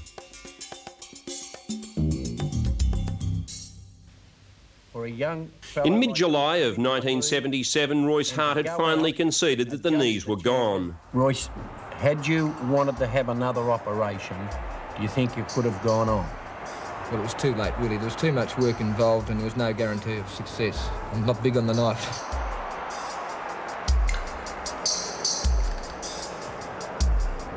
Hafey had been snapped up by Collingwood and took the Wooden Spooners of 1976 to the top of the ladder in historic and record-breaking fashion. Richardson would take the Tigers into the finals.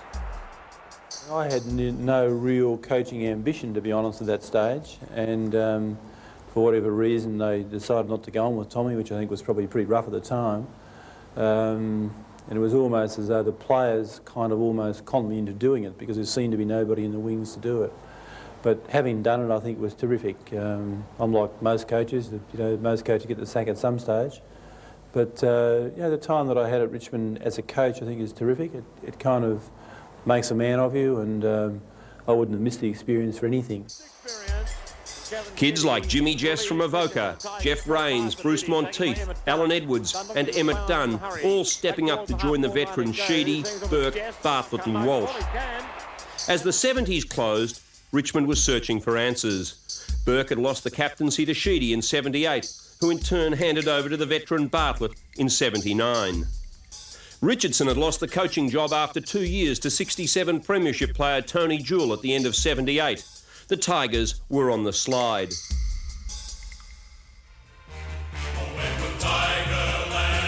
The winner of the Norm Smith Medal for 1980 is Kevin Bartlett. September 27, 1980, Kevin Bartlett, aged 33, is presented with a Norm Smith medal by Ron Barassi. Bruce Monteith collects the Premiership Cup and the Tigers celebrate the greatest grand final win in league history. An 81-point victory over Tom Hafey's Magpies. 1980, it was a year to savour. The ageing Bartlett had lost his roving berth to Robert Wiley and the skillful young Dale Waitman. In a stroke of genius, he'd been transformed into the most dangerous half-forward in the game. We just thought that he'd be a great acquisition on roving the forward line. He wasn't actually a half-forward flanker. He had licence to go anywhere on the forward line. So it worked out pretty well. And, I mean, Kevin didn't like it at first, and obviously you can understand after being first rover at the club, but because we had those other three, and I must give credit to Kevin that he really utilised his experience and pace and really made that position his own in the end. There would be milestones. In round 20 against Melbourne, Roach kicked 9 to bring up his century. Well, the premiership was the highlight, but obviously, personally, to kick 100 goals, I was very pleased to do so, and to only have 2 Richmond players do it, it's a real honour. Roach and Bartlett on the forward line were a constant worry to opposition teams. Oh, lucky. Here's a chance for Richmond. The ball. Oh, it's a goal. It's a goal.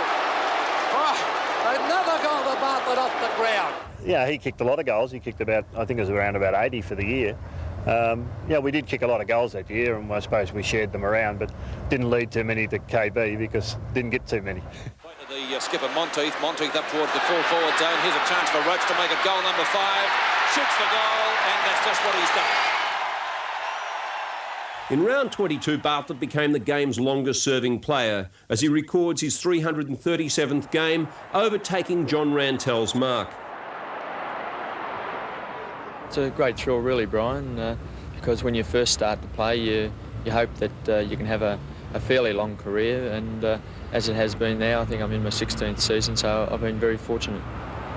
Well, you're going into the finals. How does it feel playing yet another finals match? Well, that's a great feeling. We haven't played in a final since 1977, and everyone at Richmond is really looking forward to the finals because it's a new competition now that the home and away games are finished, and we're hoping that it can be a very successful one for us. How long do you anticipate going on? Well, at this particular stage, get through the finals first, hopefully, and next year I've got an agreement with the club to play in 81, and I'm going to try and do that. The qualifying final would see Richmond kick 6 first-quarter goals and never be headed. The Rovers will come in for this one. Bartlett, hand passes Wiley. Wiley shoots for goal. I think he's missed it. No, he got it. Well taken by Wiley. Wiley's kicked down towards centre-half forward, and the ever-reliable Bartlett's there. Straightens up, goes goal, and it's number 4 for Kevin Bartlett. Finds Bartlett. Bartlett gives it to Collins. Collins over again to Wood. The goals are open. Wood's going forward, 25 metres out.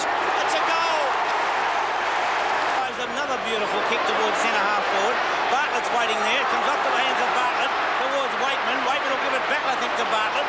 Bartlett straightens up, and from directly in front, there's no mistake as Bartlett brings up goal number 5. A great effort by Waitman and Bartlett. Jess is kicked down, and at the back is Bartlett. He comes off the hands of Bartlett. He gets around Marku. Straightens up again. It's another one for Bartlett. Goal number 6. The highlight, perhaps, the dust-up between rival coaches Jewell and Percy Jones.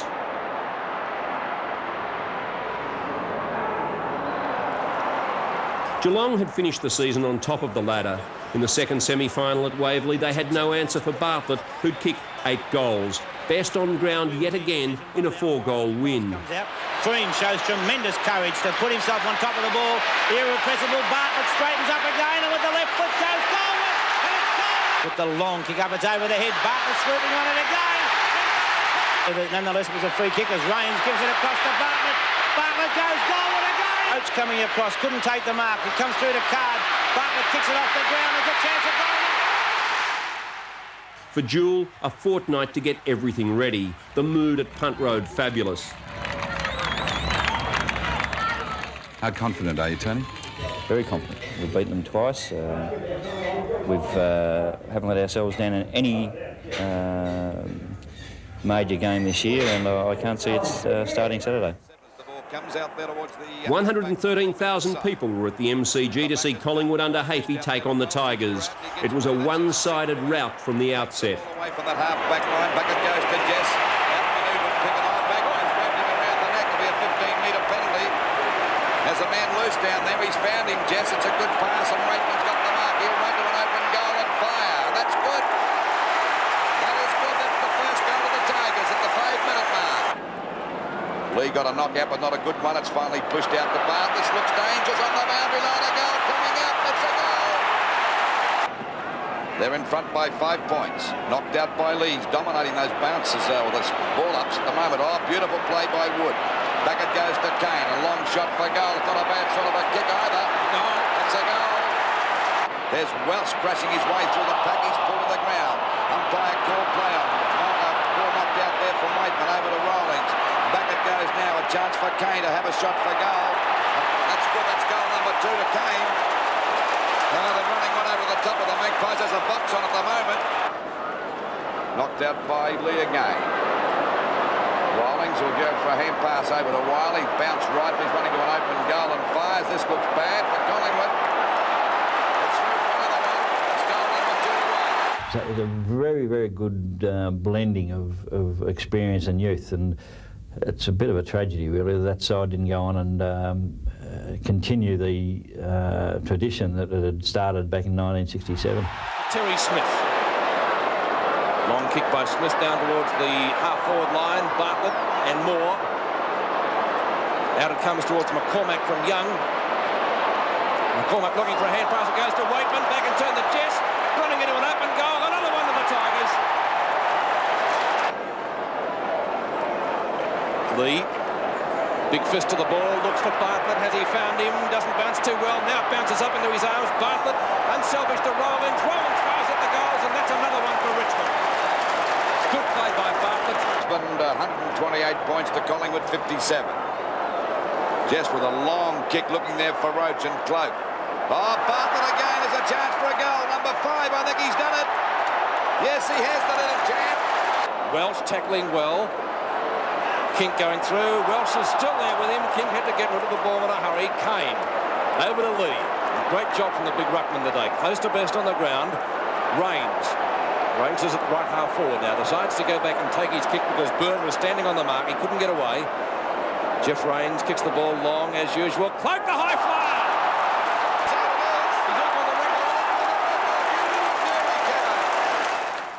Bartlett with 7 goals was a match winner in a record-breaking victory. He would end the final series with 21 goals from the flank and 84 for the season. By Mervyn Kane, long kick by Kane. There's the siren. Richmond have won their first premiership since 1974. Kevin Bartlett equalling the record of number of goals kicked in a grand final, and Tony Jewell, the Richmond coach, being congratulated by his team. Are the Richmond players happy? We'll check the final scores in the 1980 grand final. Richmond 23 goals, 21, 159 points. Defeated Collingwood by the biggest ever margin in a grand final, 9-24-78. First of all, Tony, did you think that Collingwood will give you a run for their money today? Oh, I certainly thought they'd give us a run for our money, yeah. You know, surprised at the way we've won, but still, I don't care how we win. Good on you. I want to be with the boys, you want?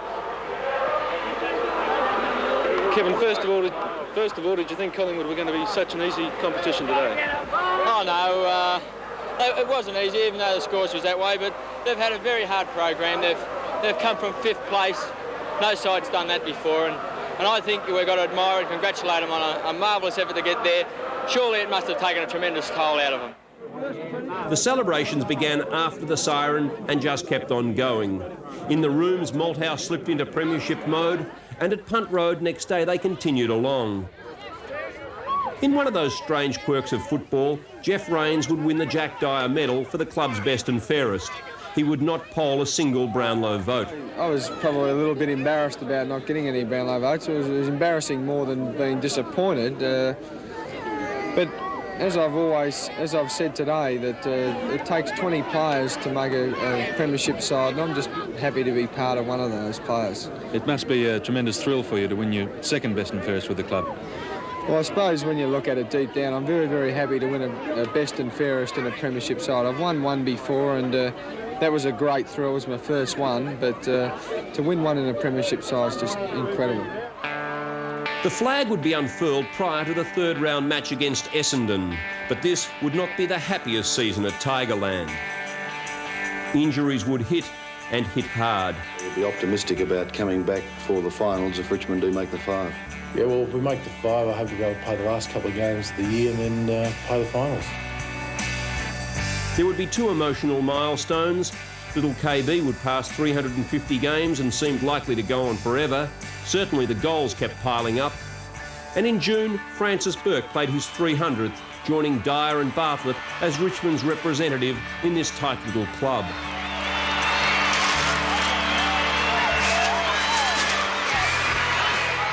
I actually remember winning the game, and I remember a man kicking 3 goals on me in the 3rd quarter. I remember the game very well. Within a fortnight, though, as Richmond came to terms with the fact that it was unlikely to defend its premiership, Burke had decided to retire.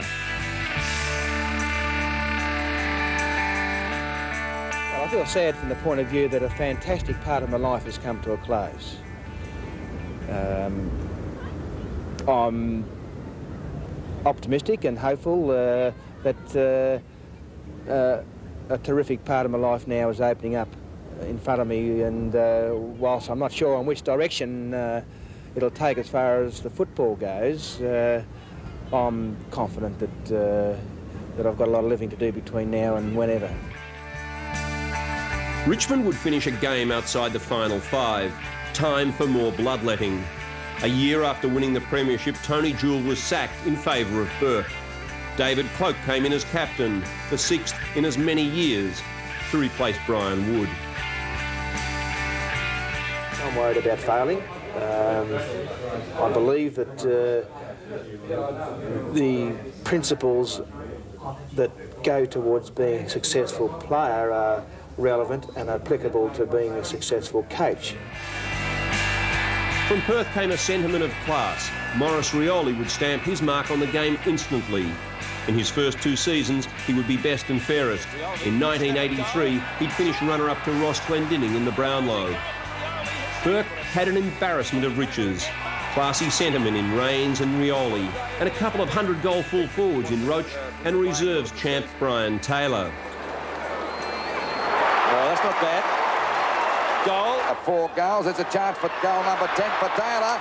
And he's put it through for goal number 10. Richmond would lose only 4 games during the home and away season under Burke in 1982. The fanaticism that drove him on field over those 300 games drove him in the coach's box as well. On second semi-final day, Richmond led Carlton by 6 goals at half-time, and despite a second-half tail-off, still won by 23 points. Cloak kicked 5. Just as they'd done in 1980, the Tigers had a fortnight to prepare. There were the usual distractions, the grand final parade through the streets of Melbourne, and the usual selection guessing games. This year, Burke had sleepless nights as he pondered the selection of Brian Taylor. The burly 20-year-old Taylor, who'd kicked 71 goals for the season, was named at full forward alongside Roach. He wouldn't appear.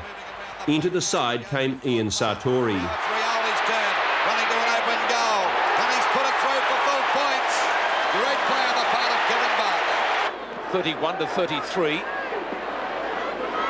Knocked down to the Tigers and taken away by Mervyn Kane towards the right half-forward flank. Roach is there. McConville. Oh, bad handball, straight to Waitman. Into the goal square. David Cloak, the easiest goal of the afternoon. Unbelievable. Martello. Oh, beautiful kick. Jones at the back. Bartlett likewise. Sharks it superbly. Long shot at goal by Bartlett. Look at this. He's got it, I think. Goal. By half-time, Richmond led by 11 points. Early in the third quarter, the game was interrupted by a streaker, the first female streaker at a league grand final. Well, that's enough to turn you off your football. Look at James, he doesn't know what to do. We were a couple of goals up at that stage, and the streak come out in the field, and really it took the concentration away, I reckon, of the players. And Carlton really switched back onto their football quicker than what we did. A lot of the boys hadn't seen a streak out in the footy field before, and really took the concentration away. And by the time we got back onto the game, Carlton had that break up and in the end winning it. Carlton would kick 5 goals in that premiership quarter, Richmond none. The Tigers had blown their chances. Maurice Rioli would salvage some pride by winning the Norm Smith medal. Put this one through for a goal, yes. Yeah, we had our chances, particularly to capitalise on a solid lead at half-time, and personally it was undoubtedly my biggest disappointment of my life, really. The loss would signal the exit for 3 great players. Brian Wood left to join Sheedy at Essendon, while triple best and fairest Jeff Rains and David Cloak stunned the club by asking to be cleared to Collingwood. Richmond declared it an act of piracy. In 1983, the club was shattered to hear news that 1967 Premiership captain Fred Swift had been shot dead by 2 young intruders at his home near Bendigo. He was 44. Early in May, on a wet and miserable day, former teammates paid their last respects.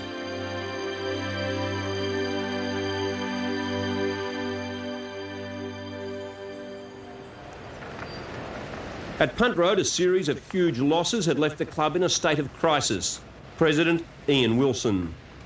The future of Francisburg is no different than it's ever been.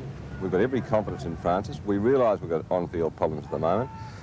We're trying terribly hard to identify them, but as far as Francisburg's future is concerned, it's never been under question. The only distraction was the steady march by Kevin Bartlett towards the 400 game mark. In July, there would be a week of celebrations. Bartlett, the star. When I started my football career, naturally enough, I was hoping to play a league game, and I suppose if I would have thought that I'd certainly done it all. But No, once I started to become a regular player, I was hoping to play maybe 100 games, and then maybe I looked at 200 games, but certainly I never looked to 400 games. Nearly 82,000 gathered at the MCG for the match against Collingwood to pay their respects. Little Hungary wouldn't be the match winner this day, and the Tigers were just a shadow of the team he knew in their golden era. Yet it was nostalgic all the same. Well, naturally, in milestone games, you would love to win because it just caps off the day. But the feeling's been great all week and prior to the game, and the spirit of the players 100% behind me. And I'm disappointed for them too because they've put a lot into today, and it would have been great from their point of view to have won. But only one side can win in football, and Collingwood were just a bit too good for us on the day. 3 matches later, and it was all over. 403 games, 778 goals, 5 premierships, 5 best and fairests, the Norm Smith Medal, 20 appearances for the Big V, Victorian captain, and just about every award except the Brownlow.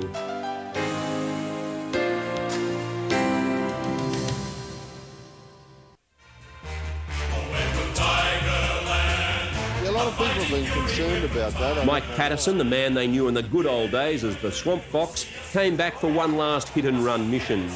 This was Richmond's 100th year in football, and it would be a shocker. Despite a genuine star in Maurice Rioli and a couple of gun forwards in Roach and Taylor, Richmond struggled. In the boardroom, the Tigers were in disarray.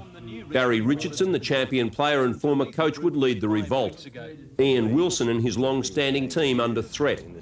The football club is in a situation where it's in great danger, I think, of returning to those dark ages of the late 50s and early 60s, and people that have any feeling for the Richmond Football Club don't want to see this happen.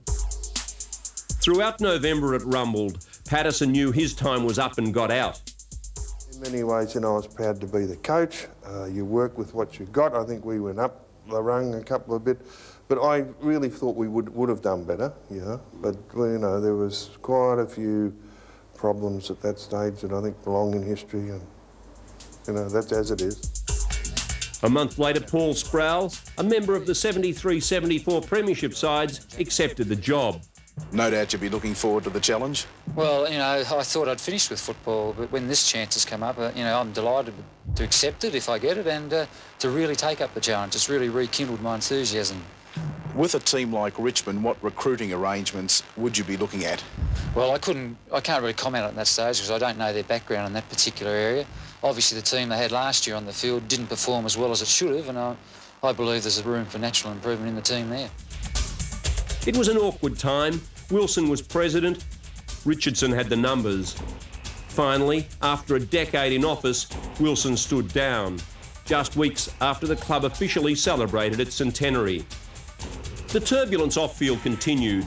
Jim Jess had been an all-Australian player, a tough key position player who'd starred in the good days and been a dogged fighter in the bad.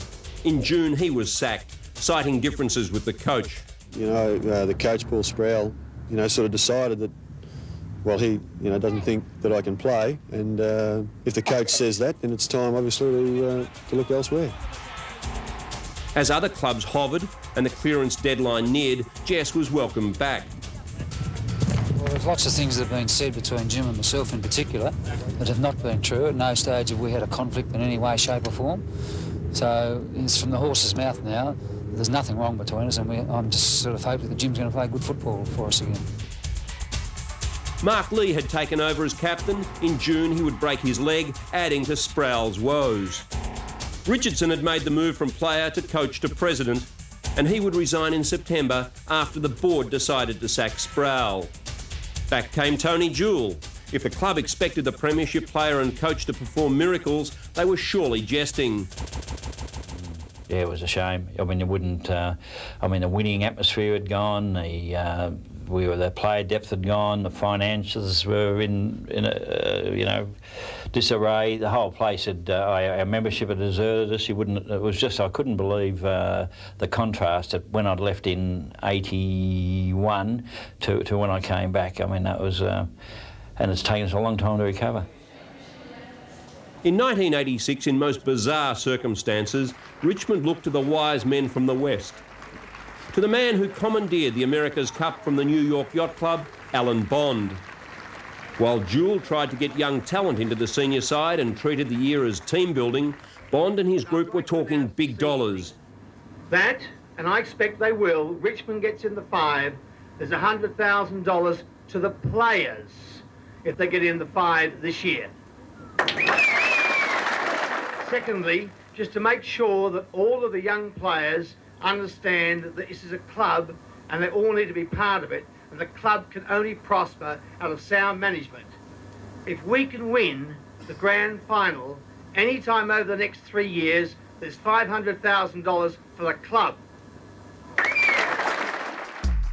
Alan Bond would make brief appearances. Then in March 1989, under the weight of a barrage of criticism from many of the legends of the club, including Dyer and Bartlett, he resigned. Into the hottest seat in football stepped Neville Crowe, better known to most Victorians as a roofing cladding spokesman. Tiger fans remembered him fondly from the early 60s. I don't see it as a hot seat. I think there's, there's just a whisker away, as far as I'm concerned, from us moving upwards. Jewell took his team to Perth to welcome the West Coast Eagles into the AFL. It was not a warm welcome. After losing the last 7 games of 86, they lost 14 of the opening 15 in 87. They would finish last in the 14-team competition. Jewell would be replaced again. This time it was his decision.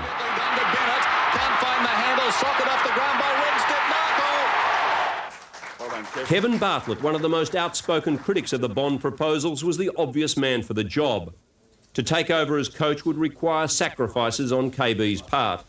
First, he had to stand down from his numerous and highly paid media commitments. And I'm not answering it.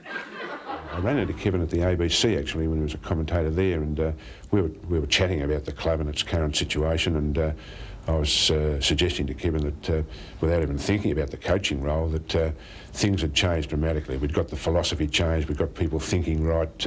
We got the I guess got some of the people in the club that I think were perhaps holding us back out of the way in all areas of the club. And I think there was, as I was terribly positive about where we wanted to go, I think Kevin picked up on that, and then overtures were made, and he appeared to be the logical choice at that time. He was desperately keen for the job, and we were keen to have him, obviously. Bartlett was the favourite son. As Neville Crowe wrote in the annual report, KB will be the coaching surprise of the next decade. Unfortunately, his list wouldn't be of much assistance. He let Terry Wallace go to Footscray, lost Maurice Rioli and Premiership fullback Greg Strawn. Among his veterans were Jess, Lee, Waitman and Roach. Bartlett would coach the Tigers for 4 seasons. They would win 27 of 88 games and finish 10th, last, 11th and 13th. There would be courageous performances from the skipper of that time, Dale Waitman, and the promise of things to come from youngsters like Tony Free, Craig Lambert, Jeff Hogg and Matthew Knights. The off-field predicaments were even more dire. In October 1990, the faithful rallied at the MCG. Out came legends like Captain Blood to help save our skins. Everything that happened in my life, I think, a little touch of the Richmond Football Club of Howard. It would raise $150,000. The financial hemorrhaging was slowed. David Cloke had returned from Collingwood. In the final round of 91, he would produce a stunner.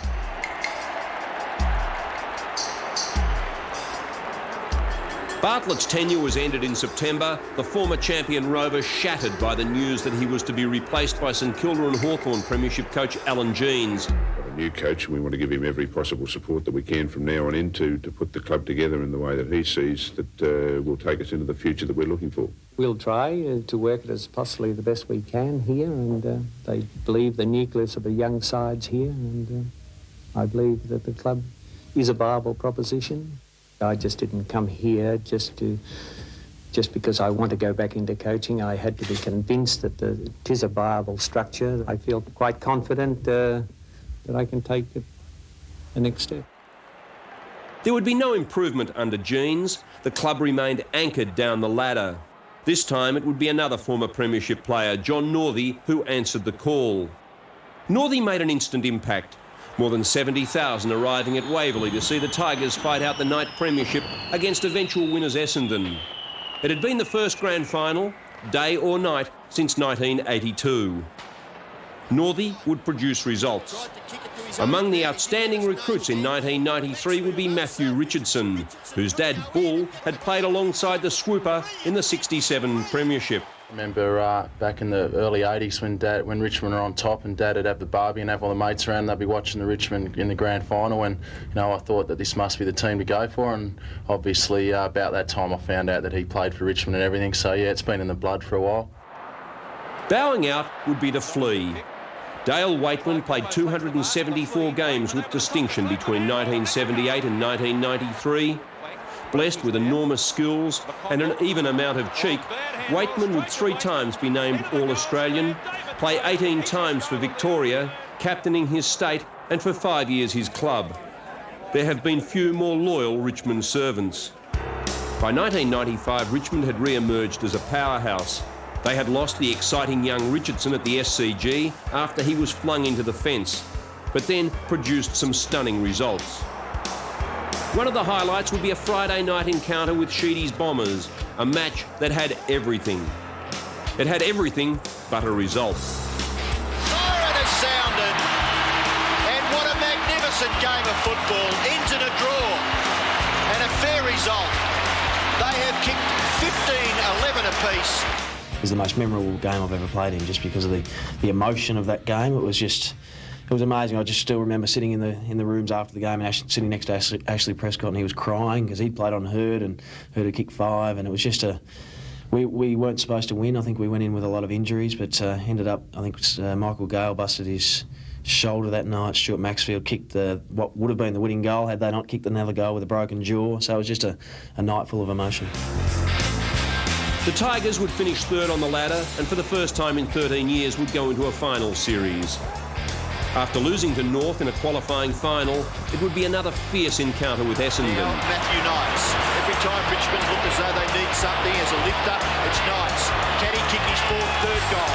He gets inside, well inside 50. This will bring the house down if you don't mind. It's a goal. A week later, the Tigers would fall short of their dream, effortlessly bundled out of the preliminary final by Geelong. Northey would be gone within a month. Contractual disagreements seeing him leave Punt Road after 3 memorable years. In would come the man he'd replaced in Brisbane, former Carlton champion Robert Walls. In 1997, late in his 2nd season, Walls too would go. The coaching merry-go-round completed when Jeff Geishan took over. Under the former Footscray player, the Tigers responded magnificently. It's looking on. Now ball out of the air. High kick Richardson. Short ball for Richardson. Plays on. He left a snap. He left a snap. It's okay. They're looking good at the moment. Bauer goes for goal, and it's a long kick by Bowden. He's done it again. West Coast Eagles defence really being tested. They're peppering the goals, and Nathan Bauer gets up to the action. His 2nd. Richardson and Martin pushing and shoving. Marinda swoops, shoves it out, bending it back. Is Rogers? He's kicked his 3rd, I think. Yes. As the millennium draws to a close, Richmond continues to strive. Financially, the club is back where it wanted to be, under the presidency of Leon Daphne. On field, the Tigers of the late 90s under Geishan and Matty Knights continue to show promise. It's now time for the next step.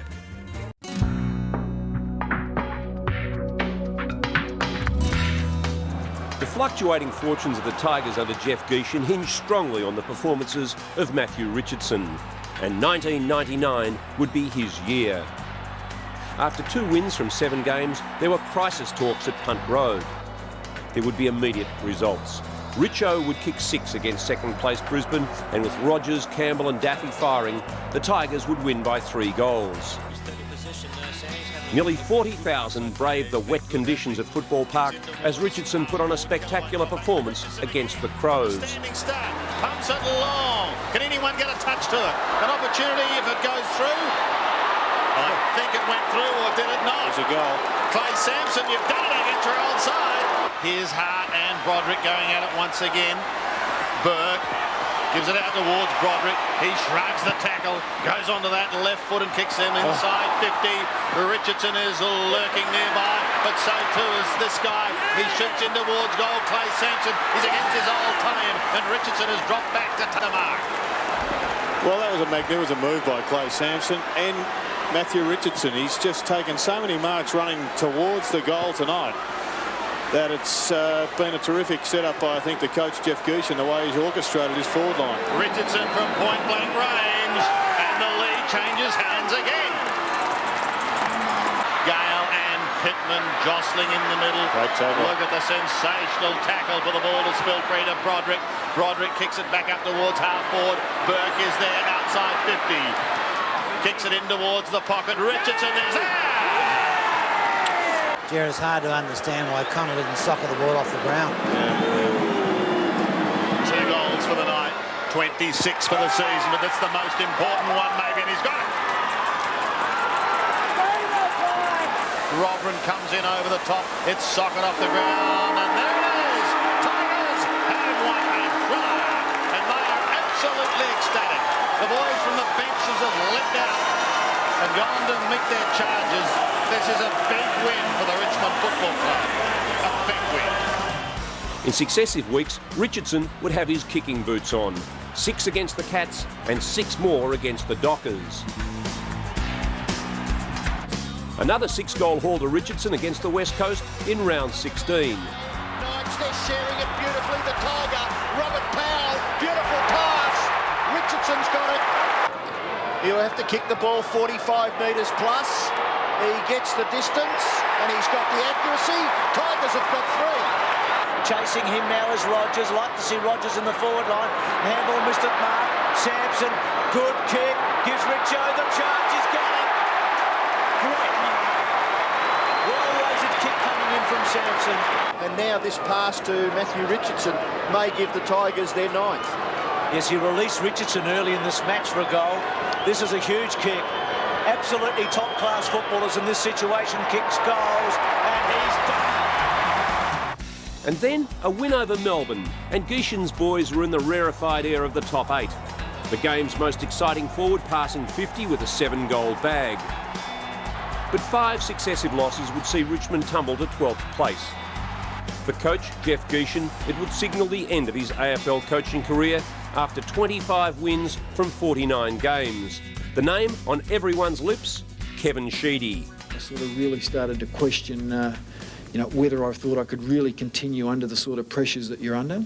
It's understood President Leon Daphne phoned Sheedy several times last week, a factor Geishan admits contributed to his decision. I guess it puts it into perspective and makes you realise that, maybe the club think there might be a better person out there than yourself. Daphne, who wants to continue as president, will not be drawn on Sheedy. Football director Tony Jewell with other suggestions. What do Richmond need at the moment, rather than a candidate? What sort of... JC, I think, at the moment. The distance or time? After a week of sleepless nights, Kevin Sheedy answered the $1.8 million question, rejecting a massive offer from Richmond this morning.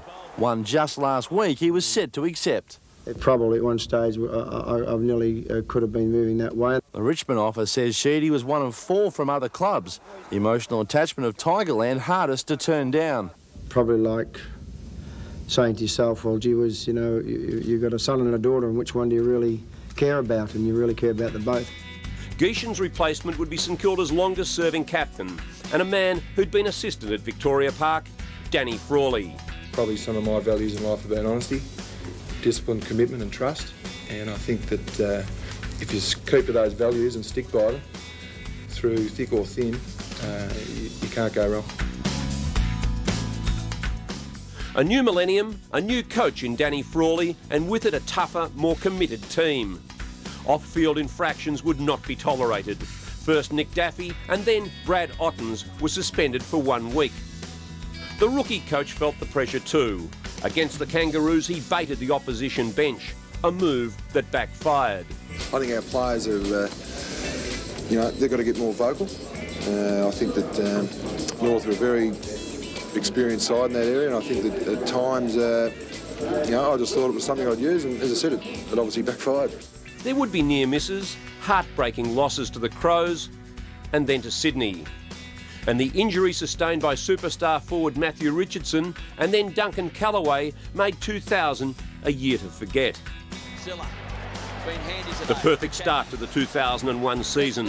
A huge win over grand finalists Melbourne, and all the Tiger big guns were firing. He come from a long way back.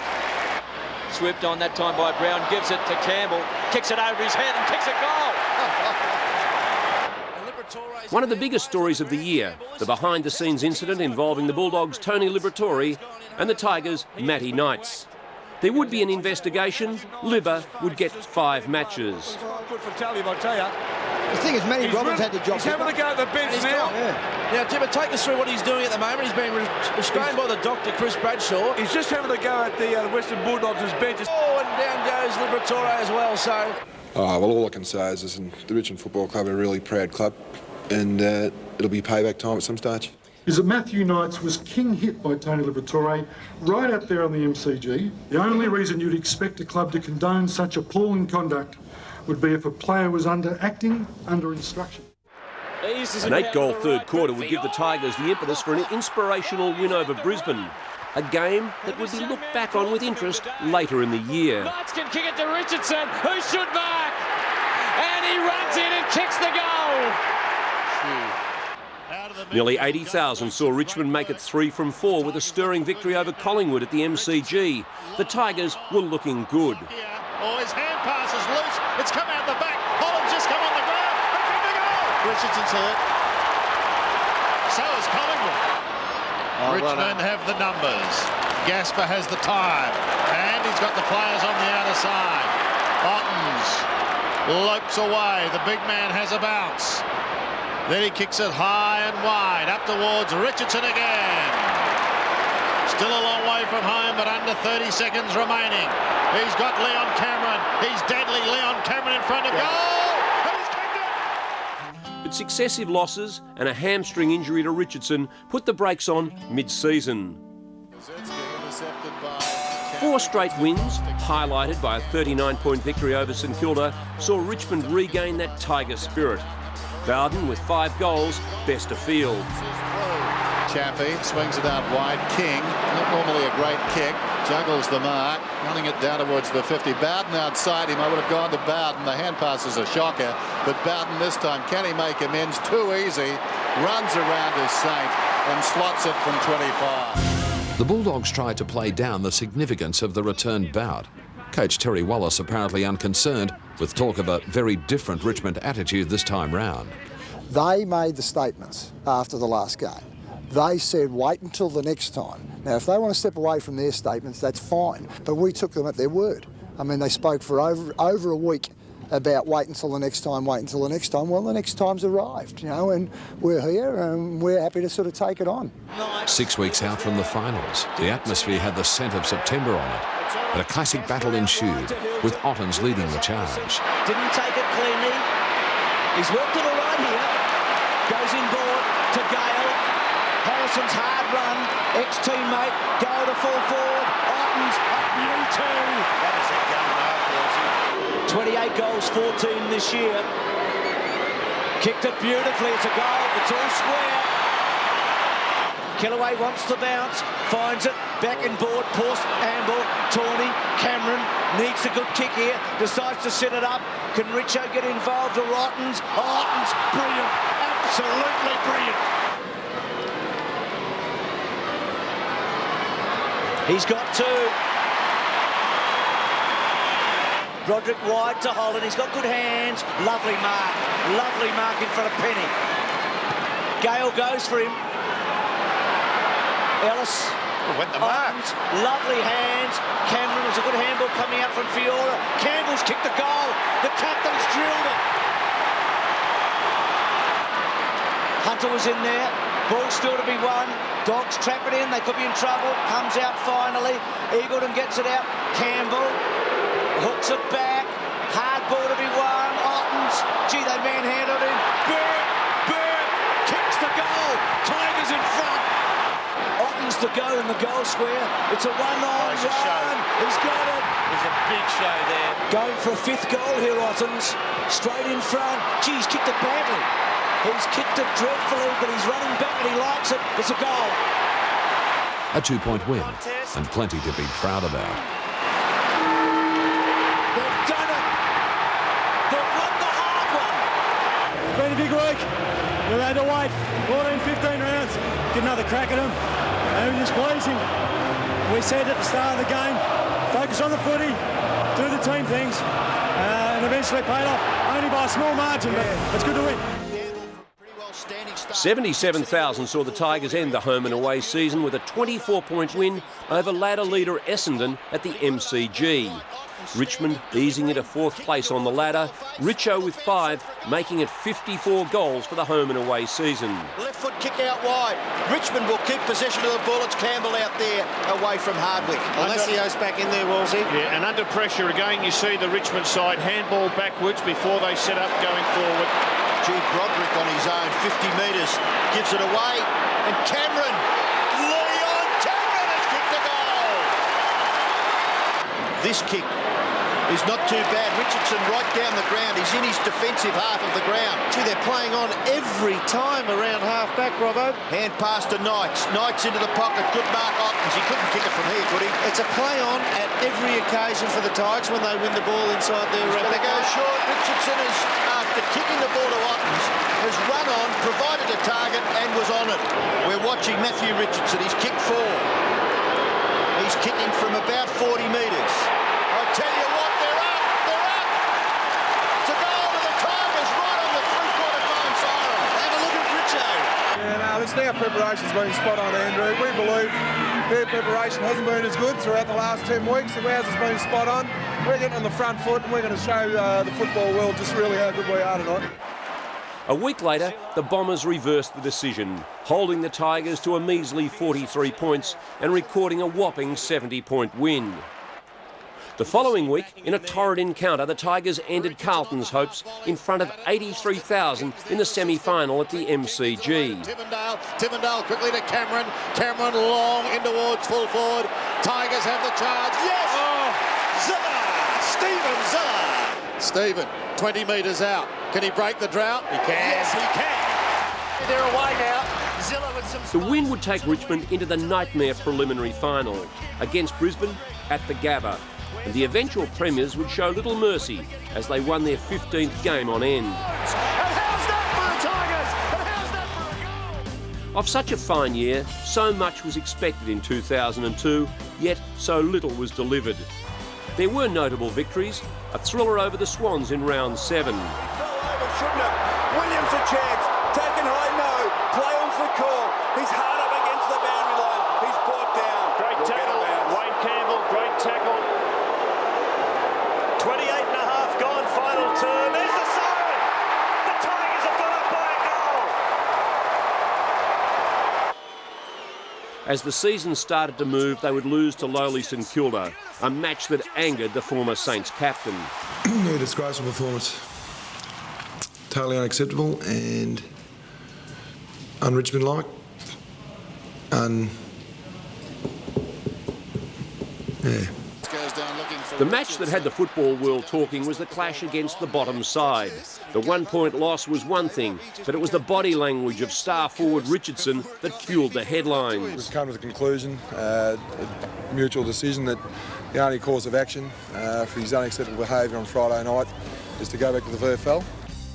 Matty Knights had relinquished the captaincy at the start of the 2001 season. Now, a year later, after 279 games and a pair of best and fairests, he would say farewell. Another 1-point loss to Essendon summed up the year, but one of the Tigers' all-time best and most loved players was carried off to a tumultuous reception. 3 late-season wins in a row gave the side some degree of respectability, but 14th place was a dismal effort after the preliminary final success of 2001. And the final word? Well, the goal of the year, perhaps, from Richardson. I've got to take the head off to that. And I would say, as you've called it, the degree of difficulty. That has just got about. That's got to be just about goal of the season. He did everything to give it away, and he almost got his feet trapped under him when he was tackled. When he was on his knees. This is a great individual effort. Look at the athleticism here. Hay didn't turn it up, lost control, lays a tackle now. There's the trap under the knee. Oh, it's a great effort. Again, the Tigers would surge in 2003. There would be memorable victories, but none as significant as the come-from-behind win against Hawthorn in round 5.